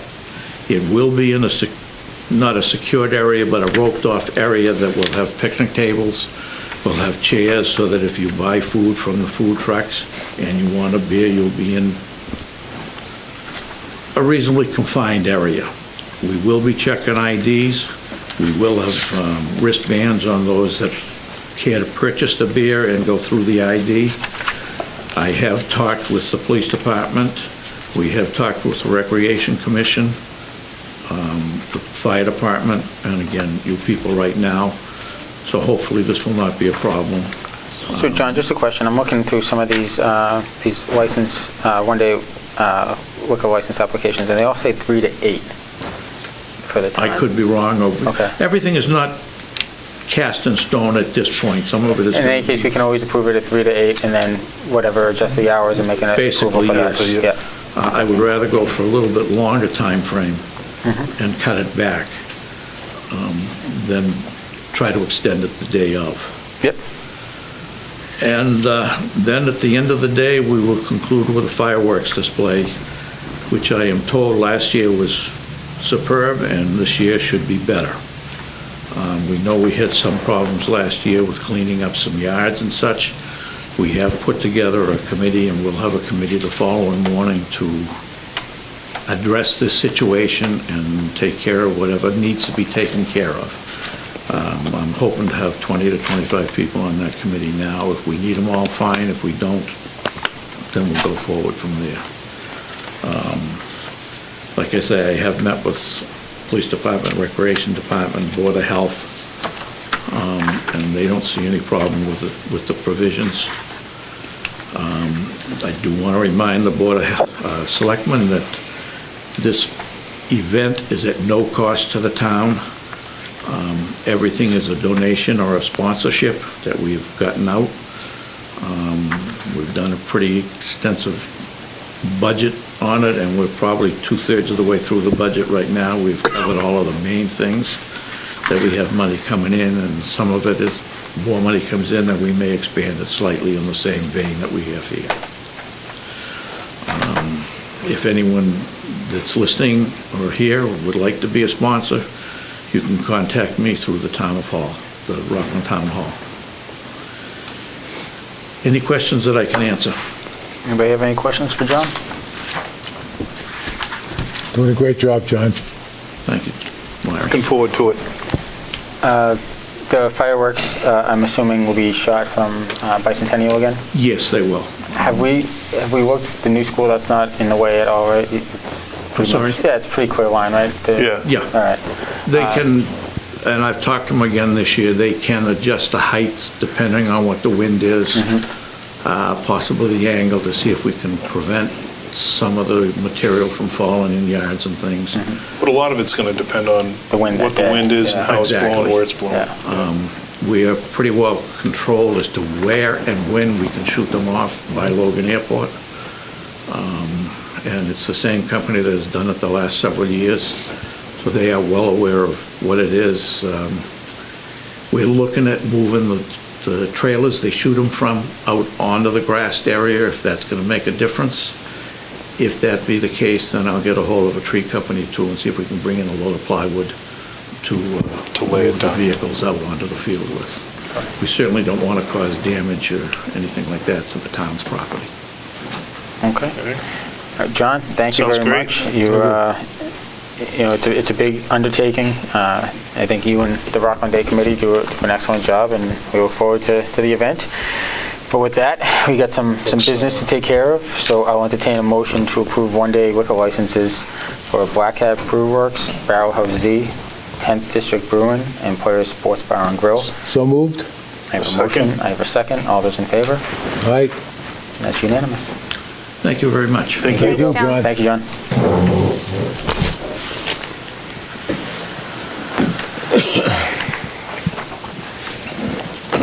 Okay. Next on the agenda, CDBG waiver requests. Doug? Thanks, Mike. We do these periodically, so I do recommend both of these for approval. The first is a waiver of the $40,000 per unit cost cap for case number 18-252, and this includes some important work, including lead remediation. So I do recommend that. And then the second case is number 18-303E. That has a slightly lower cost cap, $35,000, and it's lower because there's no lead being addressed in that property. But again, the way the actual costs came in, no surprise, especially during the current construction climate, higher than the cap by a little bit. But again, this is also important work dealing with rotten roof sheeting and structural framing, so very important stuff. We do recommend that you approve both of these waivers from the CDBG program. Okay. I'll entertain a motion to approve both waivers. I'll make a motion. Second. I have a motion and a second. All those in favor? Aye. Unanimous. Okay, next on the agenda, infrastructure and community newsletter update. Assistant Town Administrator, Jen Constable. Hey, Jen. Hello. Thank you. So I just wanted to provide a quick update. As you may recall, the town, in conjunction with Abington Rockland Joint Waterworks, is undertaking an education and outreach initiative focused on infrastructure, primarily water and sewer. It's a community-wide initiative. And again, the basis is really just to inform people about issues associated with water and sewer constraints. We know it's been at the forefront of conversations throughout the community over the past couple of years. I think even throughout this meeting, it's been a topic of discussion. We are working with in-house alternatives. They are also working with Doug and I, Joe LaPointe from the Waterworks, and Dave Taylor from Sewer and Highway. We have already completed an initial survey to gather some information to sort of inform the team as to what information we should be putting out to the community. That survey concluded with a few over 300 respondents, which is actually a fairly decent turnout. And 131 of those respondents actually signed up to be on the email list and receive the information that'll be put out. That'll be a series of newsletters over the next 6 months, in addition to social media posts throughout each of the next 6 months. And hopefully it's something that if goes well, which we expect it will, we can continue past that initial sort of trial period. We have already discovered some interesting information from the initial survey, and I think this came up this evening, Mike, you may have mentioned it. 62% of the people who responded to the survey indicated that they rate the water quality in Rockland as poor. 78% of them said they do not use the water or drink it because of concerns around PFAS. So already that's provided some really significant information that will be included in the first newsletter, which I believe will be going out in about the next week or so. So residents should keep an eye out for that. It'll be posted online, and if they signed up through the survey, it'll be delivered right to their inbox. Like I said, it's focused on water and sewer, but we're also going to include some other stories from the community. I believe the initial newsletter will include some information about the new school building project. And over the course of the next 6 months, we'll change up some content aside from water and sewer in each of the newsletters. And again, the reason for the initiative was really just to be responsive to what we had heard over the past year or two about concerns, but really to dispel some of the myths that were out there. And I often say, I think the best decision is an informed decision. So as, you know, this is critical infrastructure, water and sewer, and touches not only residents and businesses' everyday lives, but things around development, which is important to any community in the Commonwealth. So it's really important to us to make sure that information is out there to the residents, and again, be responsive to any of their concerns or needs around information. Any questions, comments? I think it's a great idea. Yeah, I do too. Jen, how many people did you say responded to the survey? A little over 300. A little over 300. 327 Okay. maybe. Yeah, I think in the age of social media, where it doesn't matter, to your point, an informed opinion, you know, if somebody says it must be true, and you know, it's scary to think that we have to do so much to dispel the misinformation that exists. And you know, I mean, I don't know. At this point, I'm not sure if people even believe what we tell them, even though it's, you know, it's factual. I'm pretty sure they don't. Yeah, pretty sure at this point, but they just assume that there's something in it for everybody. I don't know, but I thought it was important with, you know, obviously the alarms being raised about, you know, the sewer capacity and the state of the sewer plant, as well as, you know the PFAS misinformation that, you know, you're not going to die from drinking the water. It's the same water that we've been drinking for all these years. In fact, it's probably a better quality water now because they've been treating it for PFAS, for addressing it. But it's an important initiative, and I wish it well. Hopefully the community jumps behind this. Thanks. I think some of the myths out there, or the misguided interpretations, it's natural. I think when you hear about PFAS and you hear about health-related issues, people naturally... That must be it. It must be my water killing. Right. Well, where are they hearing it from, right? So hearing on social media that's not accurate, and then they take that as, you know, truly what it is. Right. So no, I think this is a great initiative.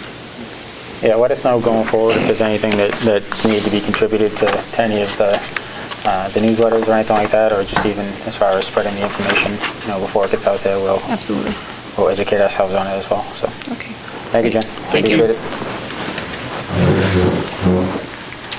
Okay, next on the agenda, Constable reappointment. William Cormier. Billy, come on up. What's up, Bill?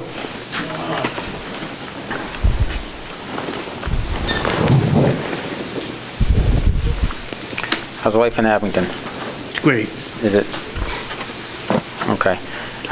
So, Bill, it says you've been a constable for 6 years. Yes, this will be my third term. For the town of Rockland. Have you done any Have you been called on to do any work as a constable for the town of Rockland? Not as of recently, Not as because of of recent. COVID killed the Yeah. courts, Okay. you know, and no secret, my health is in question. Okay, and you hold any elected positions in town of Abington at this time, or are you in process of? Not currently. Not I currently. am in process, yes. Okay. Okay. Anybody have any questions for Mr. Cormier? Mike, just to clarify, I am appointed to the sewer commission Okay. to fill a vacancy left by a death. Okay, I got you. Gotcha. Any questions for Bill? Bill, what, can I ask you, obviously, you're not a resident of Rockland anymore. You've kind of moved on. What kind of possesses you to come back for another term, particularly with the health issues and everything? Well, in order to be served certain paperwork as a constable, you have to be sworn in that town. And with my health, it's a good thing to keep, because you never know, if my health improves, I can get back out there.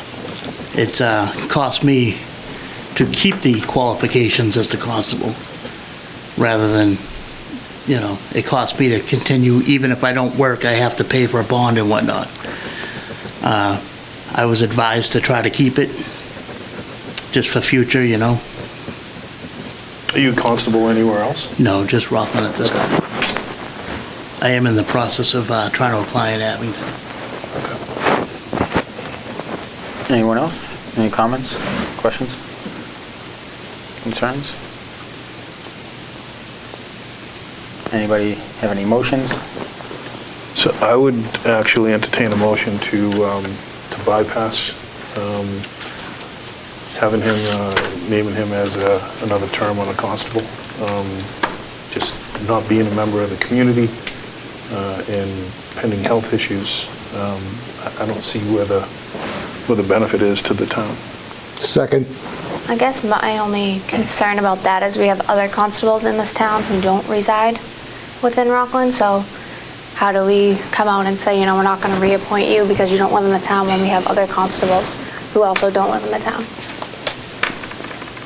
It's a good question. I don't think any of the constables currently that I know of are residents. Are residents of the town? Yes. I may be wrong, but last I knew that they were all from outside of town. Doug, any idea how many constables we have appointed in town? I'm sorry, I honestly don't know. Yeah, I didn't think you would. I know we typically use just, you know, one or two of them. Right. So I will bring this up as part of it. You know, certainly you're active in social media, and we have all seen the posts that at times have not been complimentary to both elected and appointed officials within the town. And quite honestly, as an appointee of the town, there needs to be some expectations in that position. And quite honestly, we've had this conversation with some other appointed officials. And to see posts on social media that are, you know, coming after members of the community is certainly, at least in my opinion, not looked upon as favorably, you know, and if we're going to appoint someone to an official capacity in town, there's some expectations of what that person is, and quite honestly, looking at some of the posts that you've had in the past, I really would struggle with voting to appoint you. I just don't think you have the best interest of the town at heart. I'll echo that. You attacked me on social media on a number of times, and I don't like it. And I've never done anything to you, pal, in my entire life. Yet you had to attack me and try to put me out on some COVID thing. Oh, he got a shot, and how come he got a shot? Well, how did you know that I got a shot? And we know how you knew it. So, you know what? You're not Rockland material. You're not Rockland appointable material. Don't ever come here before me again, please. Okay, so Because I have no use for you. I have no use for you. we have a motion and a second to bypass the appointment. All those in favor? Okay, I'll abstain. 3-1. Okay. Thanks, Bill. Thanks for your time. Thank you. Okay? There you go. We voiced ours. There you go. That's excellent. That's right. Thank you, have a nice day. See You ya. too. Excuse me. Next on the agenda, other new business not reasonably anticipated. We do have one item, Mike, and I did let the board know this. The recent marijuana dispensary that's going to be located at 1015 Hingham Street, the board recently approved the host community agreement. And the name of the company is Old Exit 14. And with us tonight is Mr. Rob Lally, who, if you don't mind, could come up to the microphone. It turns out, and everything's in order. I want to just start by saying there's no problems. Everything is in order. However, it turns out that he had a little hiccup with the state because there was another corporation named Old Exit 14, and he has to change the name to Rockland Old Exit 14. And since all of our documents were already... Sorry you had to be here an hour and a half through this. We're already executed. He does need to have formal approval, and we tried to figure out the best way to do this. So Attorney Galvin said the best thing would be to have him go before the board. He can explain it. You can vote it, approve it. I'll note it, and then we can append that. So it's this, your incorporated name? Yes. And it's already... Yeah, so again, hi, Rob Lally with Rockland, Old Exit 14 Inc. now. And I appreciate your time tonight in correcting this matter.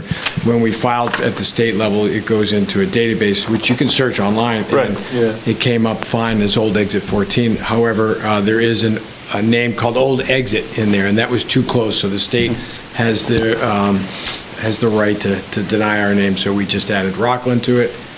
Rockland Old Exit 14 is And they're now good the with new that? name. And they're fine with it. We did get our certificate of good standing and our EIN number from the federal company. So we're all set there, and hopefully we can just fix this real quick and keep moving forward. So do we have to take a formal vote? All right.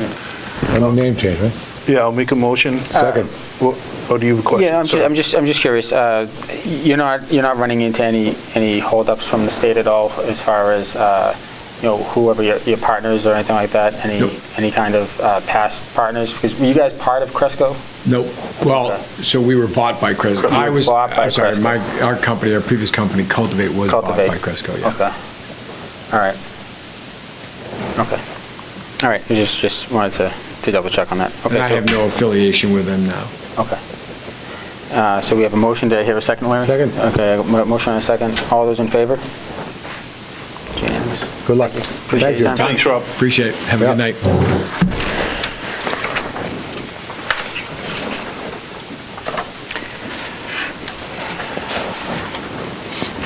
Okay, on to old business. FY23 budget. Doug. Thanks, Mike. Just give me 1 minute to get to the right page. So I do have a number of updates on the budget to give you.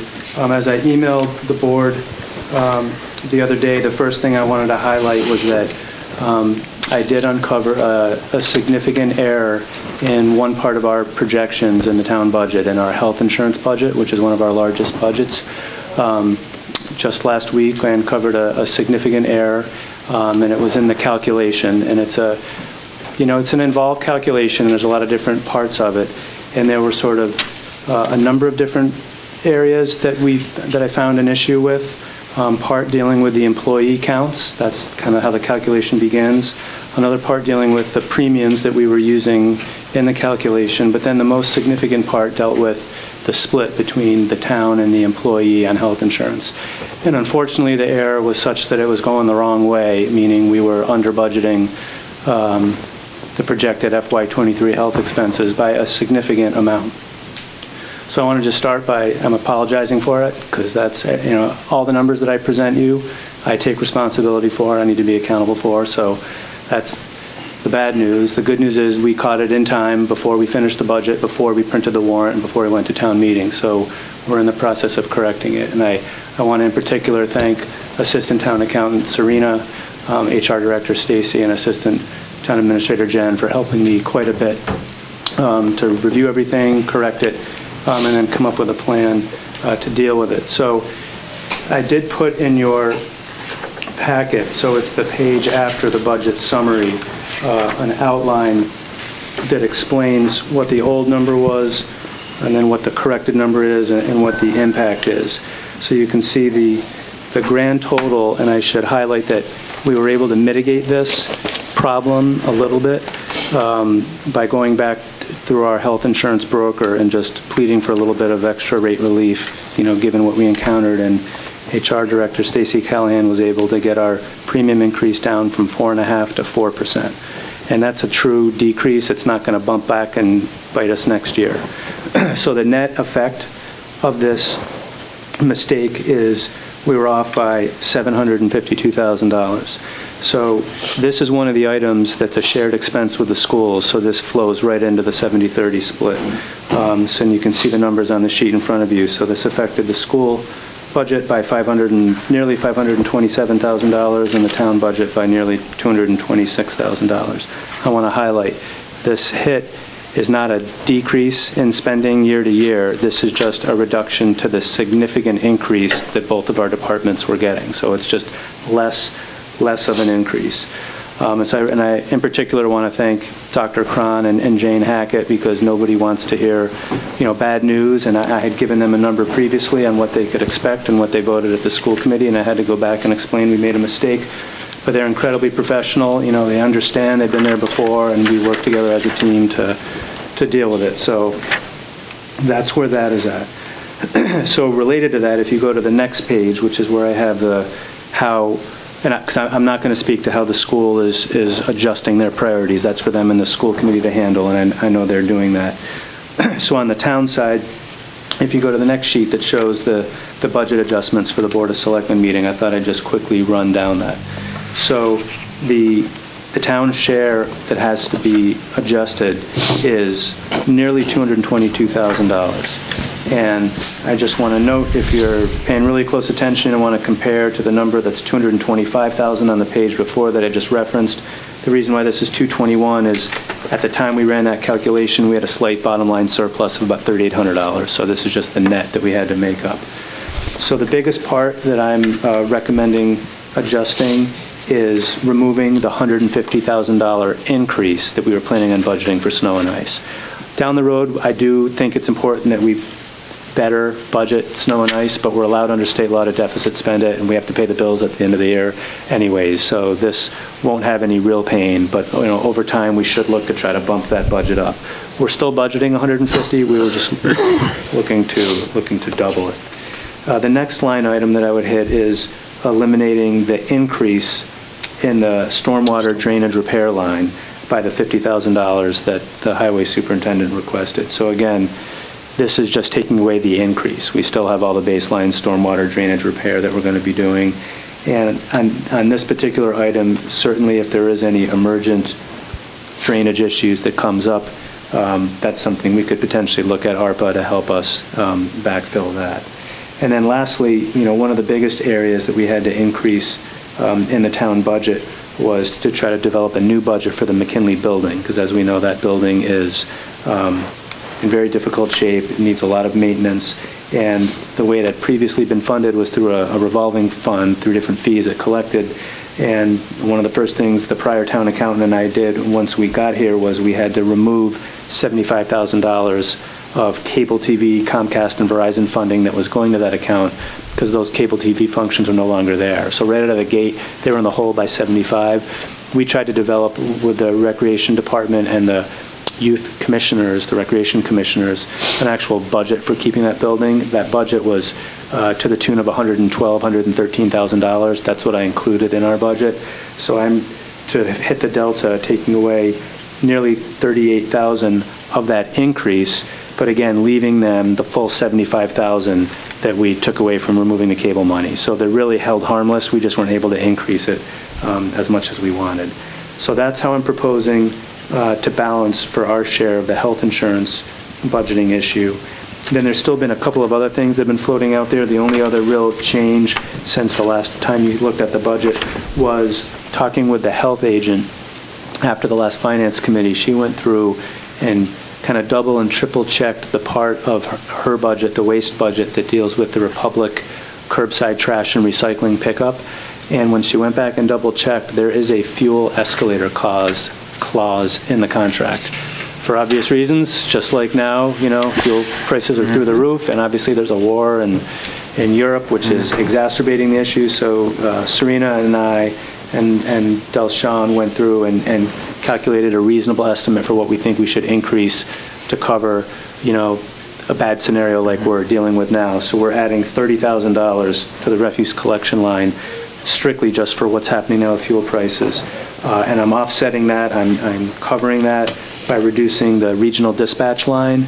Because again, we are 99.999% certain we're going to get 100% of that grant again next year to pay for our regional dispatch services. So even with this $30,000 reduction to that line, we'll still be budgeting over $250,000 for regional dispatch, and we'll likely not have the expenses for that. So it's something I've struggled with is how to handle that regional dispatch, because we don't want to be irresponsible and just spend it all in recurring costs, because we know it's going to swing back and hit us with 50% next year, and then 25 the next, and then or 75 if you look at it the other way, and then we'll have to pay the 100% thereafter. So we need to be careful with that, but in times like this where this particular item, this won't last. The fuel prices we see now are not going to be like this forever. They will go back down once things settle down, so I'm comfortable with that.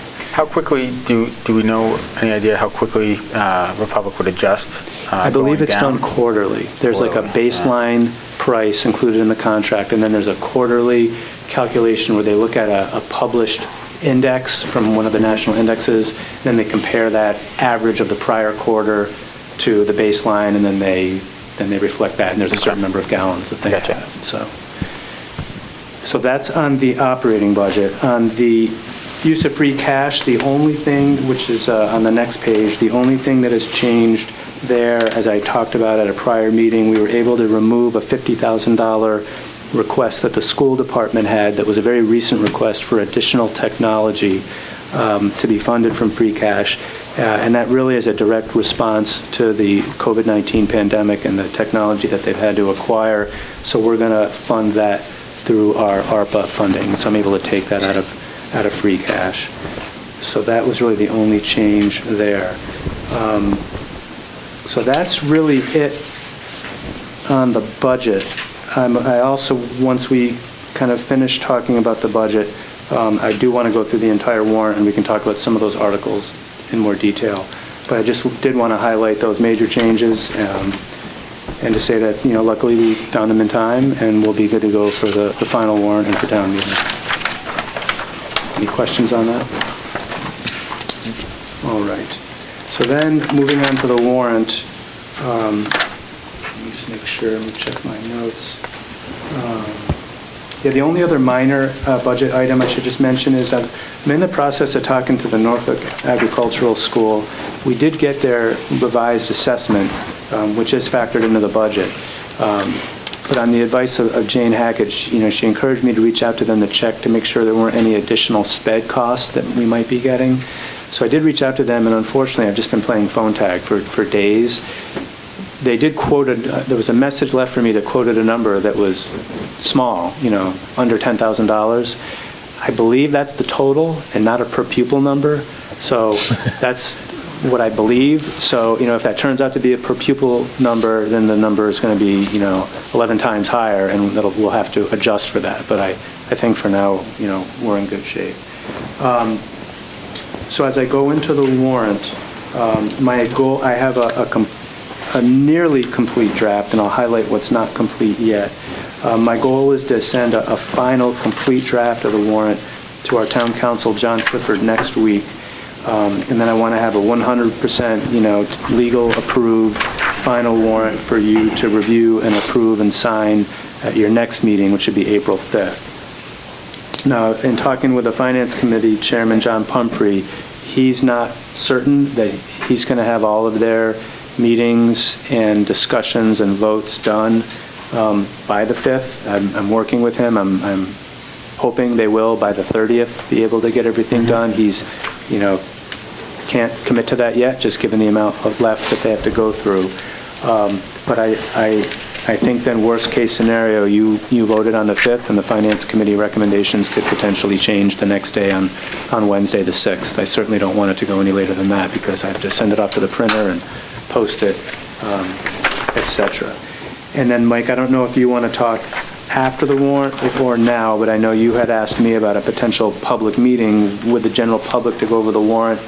And I'll let, obviously, you should speak to that, but I just want to throw out for a date, what I think might make sense would be sometime during the week of March 28th, because that way... Yeah, I'm thinking maybe Wednesday the 23rd. Looks like a decent date. The only issue with that, if it's at night, is that there will be a finance committee meeting, so I have to be at that, depending on the time. They usually start at 7. How about we look at Tuesday the 22nd then, seeing as typically it's a late day for us anyway. I think I'm going to sound difficult, but I promised our recreation director that I would accompany her to an award ceremony that the recreation department is a statewide ceremony. Monday the 21st?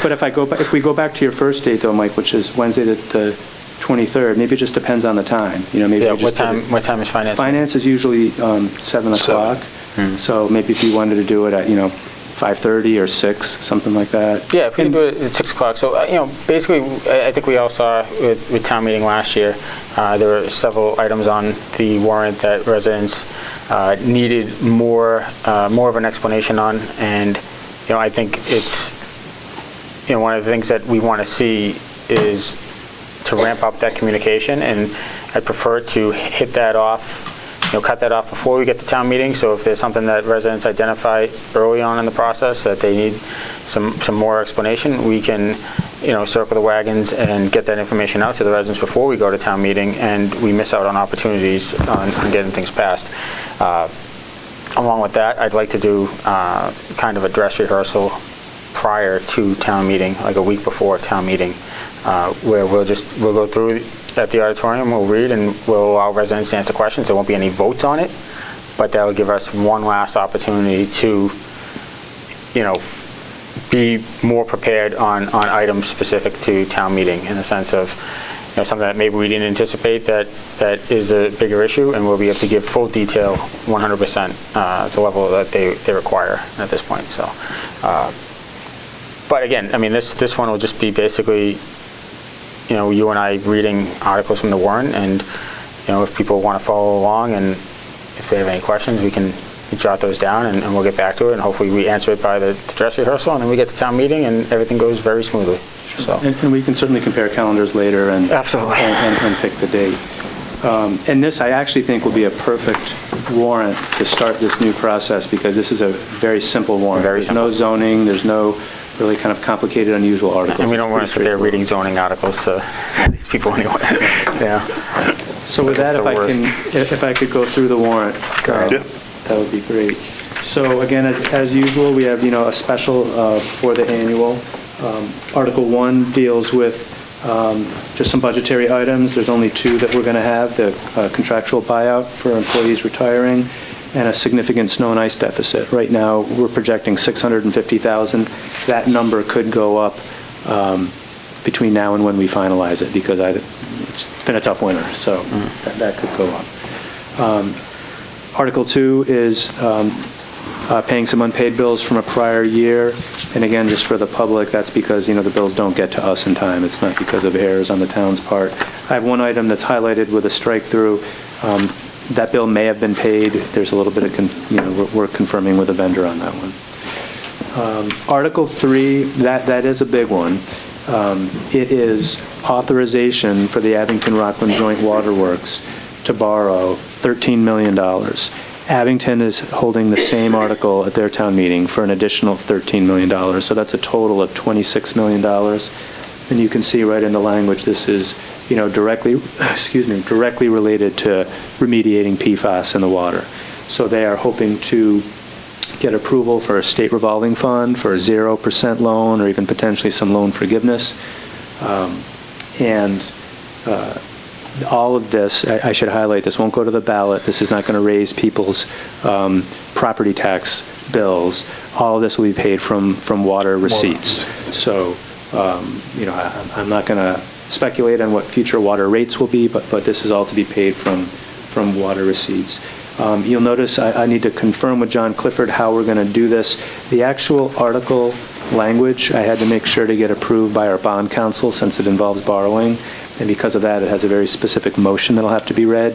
So for now, I printed the motion right in the warrant. I'm not sure if we'll actually print the motion or not, but Doug, would this also require a vote at the polls? I don't believe so, because we're not raising our taxes. Okay, all right, You know. because it's coming from water receipts. Right, so it's not affecting our levy limit. Gotcha. It's just coming from Okay. water receipts, so I don't believe so. Just getting a notification. Right. So, and I'm sure there'll be a lot more community outreach on this one. This is probably the most unusual article, in the warrant. The rest is just typical budget and capital articles. Article 4 is a very minor one that will just essentially clean up some accounting. There was a grant that the schools got because of a Puerto Rican hurricane, and funds weren't really credited at the proper accounts, and it's hitting our free cash every year, so we just want to clean that up. Article 5, this would be a supplemental appropriation from the Community Preservation Act to help complete the park that's being built right outside Town Hall. If you're on Union Street facing Town Hall on the left side, there's a beautiful brick park that's being constructed. Dave Taylor is supervising that, and for a variety of reasons, particularly including all the changes with costs and construction, timing wasn't good on this one. So that's a supplemental appropriation to complete that. Article 6 is taking funds from the Water Department and putting them into their Water Stabilization Fund. That's their stabilization fund for their own future capital expenses. I'm probably not going to go into a lot of detail on the next few articles because these are all joint waterworks articles. They're, budget transfers, computer upgrades, more PFAS work, water meters, vehicle lease purchase, equipment upgrades, sick leave buyback for retiring employees, survey and testing, and sludge management. And the reason why all of these are on the special and not the annual, it's just a quirk of accounting. It's using their undesignated fund balance from last year before they were an enterprise fund. And if we did it at the annual town meeting, they wouldn't really be able to use those funds because they're an enterprise fund now. So the proper way to do it is this technical way in the special. And that's it for the special. So as we get to the annual town meeting, I think I'll probably just go off of actually, no, I actually will go through the language. So Article 1 is annual elections, straightforward. 2 is setting elected official compensation. Article 3, you see there's a big yellow highlight. I have to insert the actual budget table. I haven't done that yet because we're still making a bunch of small tweaks. Article 4 is repaying what the town previously borrowed from OPEB to help balance the budget. That will fully repay that, which is important because we committed to it, but also important because it helps our bond rating. Article 5, this is also, I'm really pleased about this.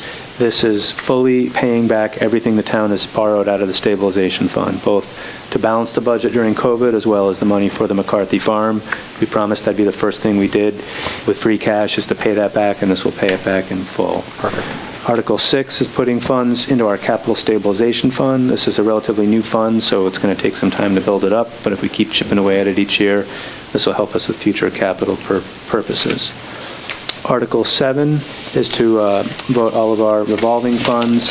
We're going to try to do it a little bit differently this year, and I have to finalize the language with our accounting consultant, Eric Kinshirf, before I send it off to town council. There was a change with the Municipal Modernization Act where it allows us to do it a little bit differently. If we vote it as a bylaw one time, then I think it'll avoid future town meeting votes, so I'm going to clarify that language. But it's the standard thing of just, reauthorizing various revolving funds.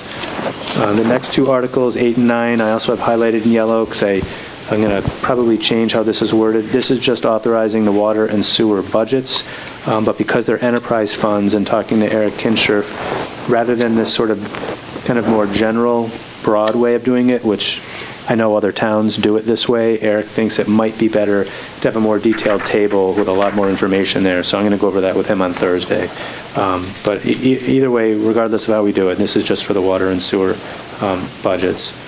Article 10 are the standard Community Preservation Act allocations. Article 11, now we get into all the different capital articles.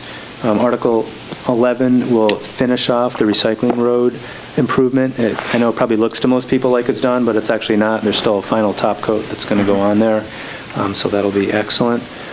Article 12 is what we've done the last few years since I've been here, $75,000 for just miscellaneous town capital projects, which has been extremely beneficial for a lot of small projects and to help out with other larger ones that need a little bit of supplemental funding.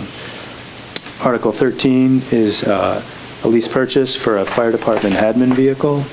Now as we get into Articles 14, 15, and 16, in addition to using free cash, we're also looking at using some of our marijuana host community agreement funds.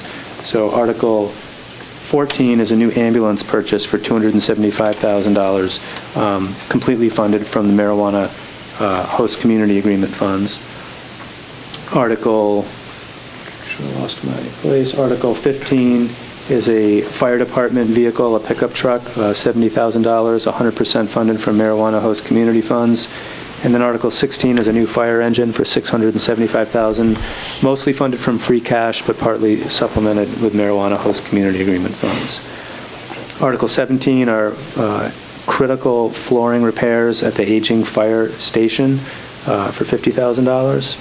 Article 18, I've mentioned this a number of times because it's critically important, is a whole new fuel management system at the highway department. Fuels up every vehicle, parks, highway, police, fire, school, you name it. That has to be done for safety reasons. Article 19 is doing, I believe it's year 2 of a 3-year plan we had for road improvements for Spring, Summer, and Beach Streets. We didn't have enough to fund the whole 600 right up front, so we're spreading it out over 3 years.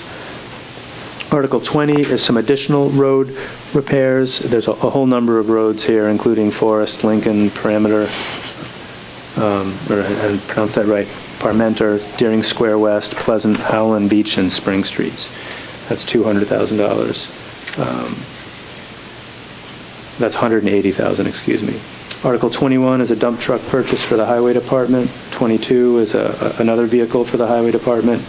Article 23 are masonry repairs at the McKinley Community Center, and these are really important because it's could potentially be a safety issue if some of these masonry issues aren't fixed at that building. Article 24, 2 new police cruisers, something standard we do every year, but now for the 2nd year in a row, we're going to be funding that from marijuana host community agreement funds. So you can see from all these references to marijuana, it's these dispensaries are having a real tangible positive impact in our community by enabling us to outright purchase vehicles with those funds, not taxpayer funds, and without having to lease them. The school department has their standard $100,000 technology purchase that they request each year. They also have some vehicle lease payments. Then the parks commissioners, they have a number of small requests, a 1-ton roller. What I've labeled here is a utility vehicle. It's not a car. It's really like a small 4x4, like a Kubota, one of those small things to get between their sites. $25,000 to replace a storage building at the track, and then $20,000 for a generator at their garage building, their main building by the stadium. And then the last normal article is Article 31. This would rescind and reallocate a $231,000 article that was approved at the last special town meeting in September, mainly because that appropriation really was just not sufficient to get the actual work done. It doesn't even really cover half of it. So I've been working closely with Jen and interim sewer superintendent Dave Taylor, and the plan is we will rescind and reallocate that. And I know the sewer department has a number of uses that they have for those funds. I think it may primarily be toward the NIPD's compliance, which are federal, federal pollution emission standards.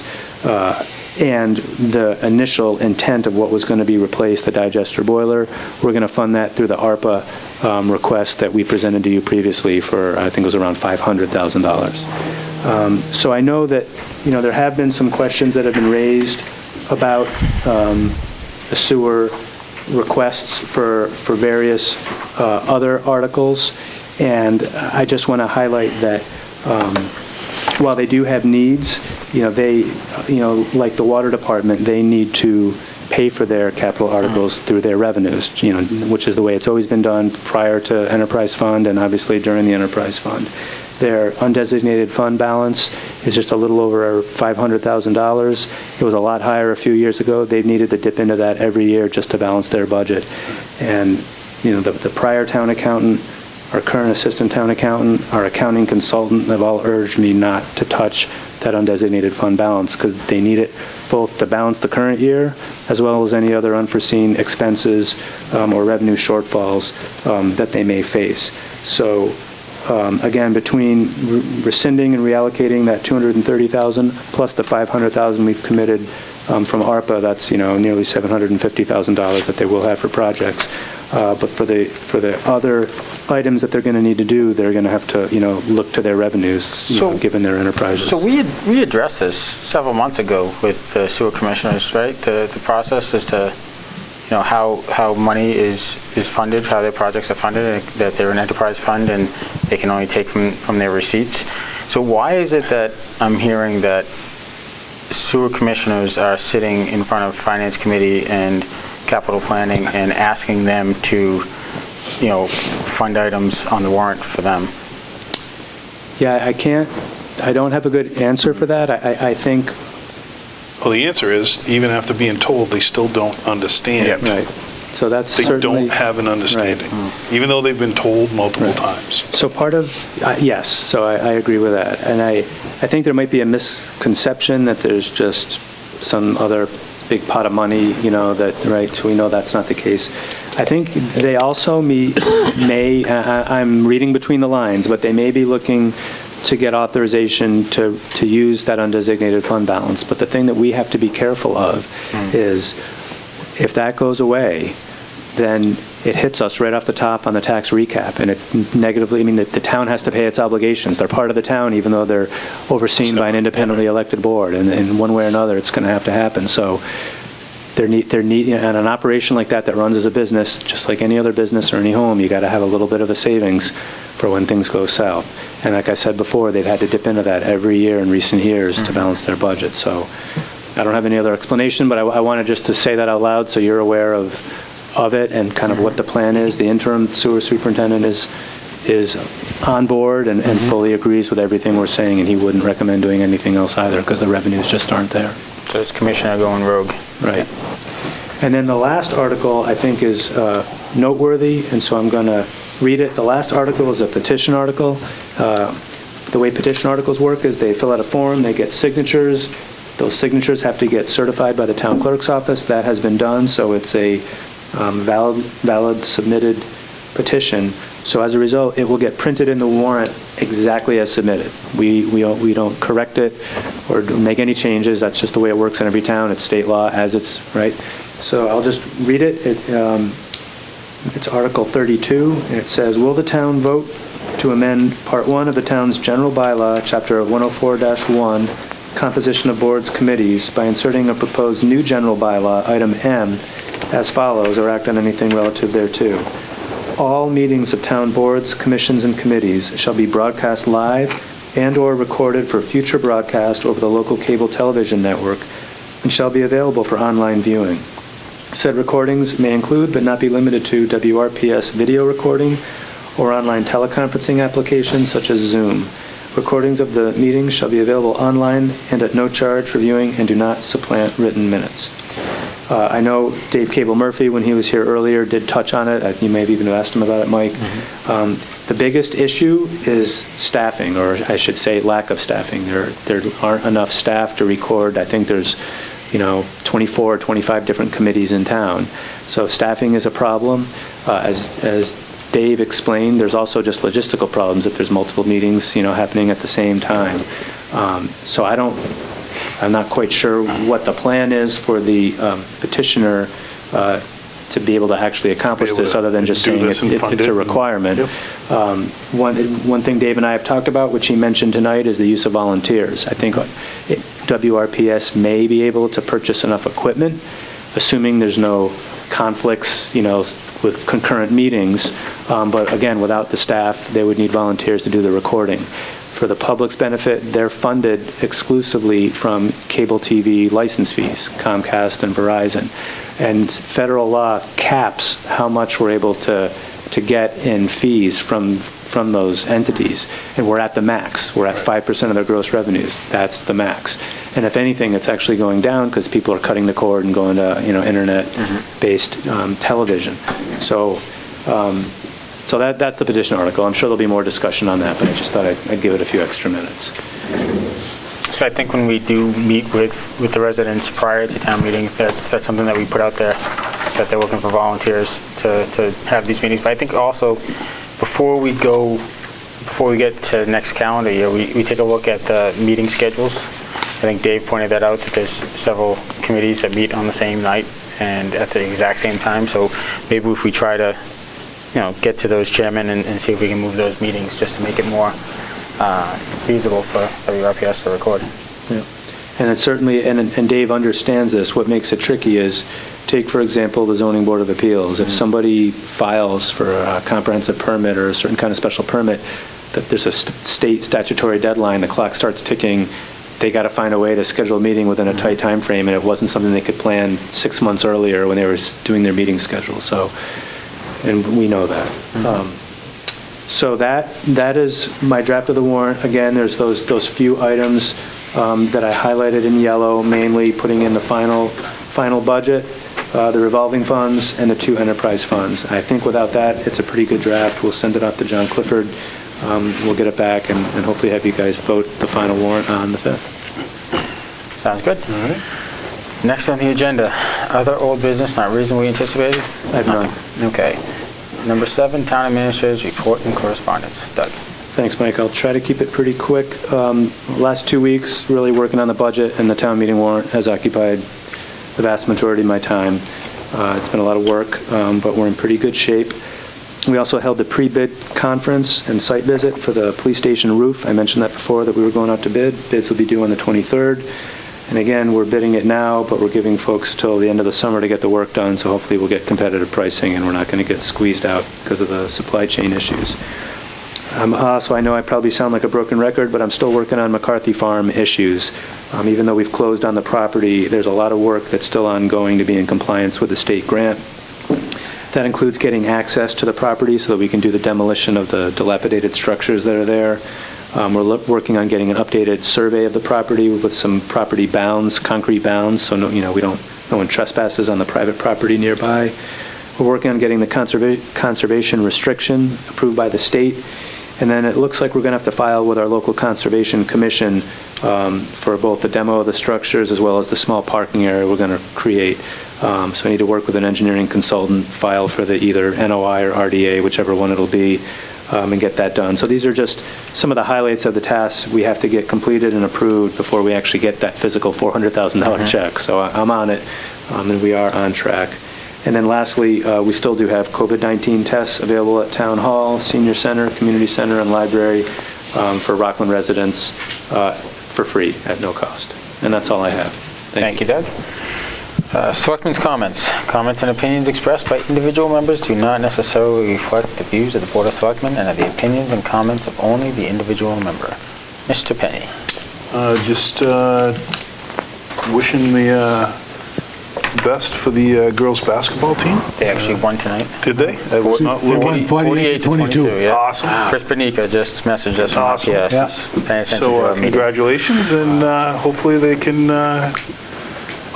get a state championship before the coach delivers her baby. And they go on to play St. Mary's in the state championship. So. That's great. That's it. Thank you, Rich. Selectman Ryan. Rich is a Thunder Stealer.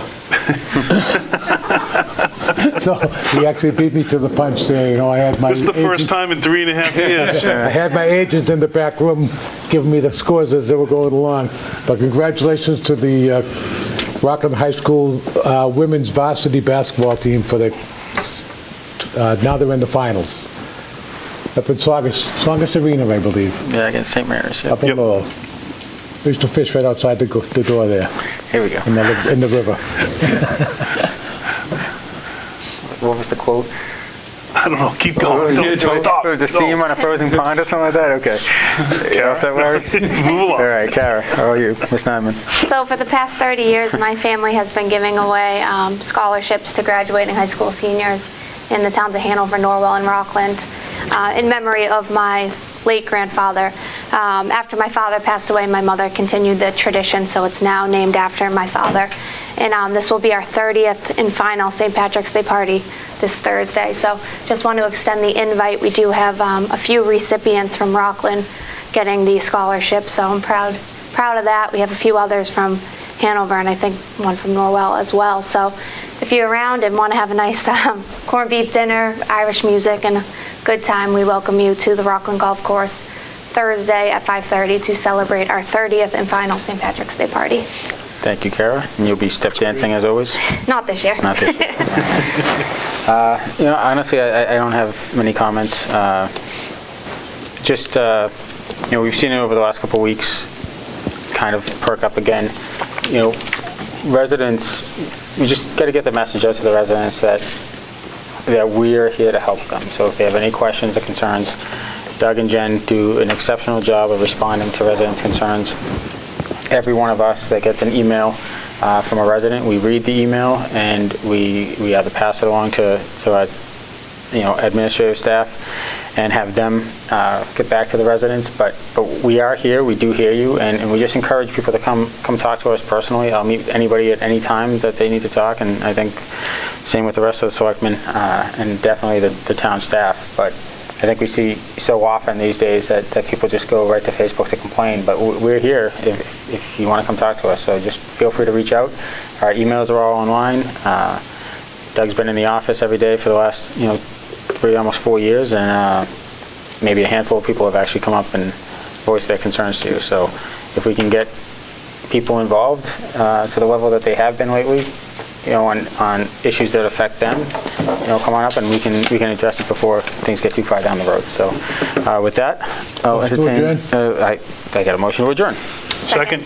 I got 2 seconds. All those in favor? Selectman Penny. Yes. Selectman Ryan. Yes. Vice Chairman Nyman. Yes. And myself. Good night. Good night. Thank you.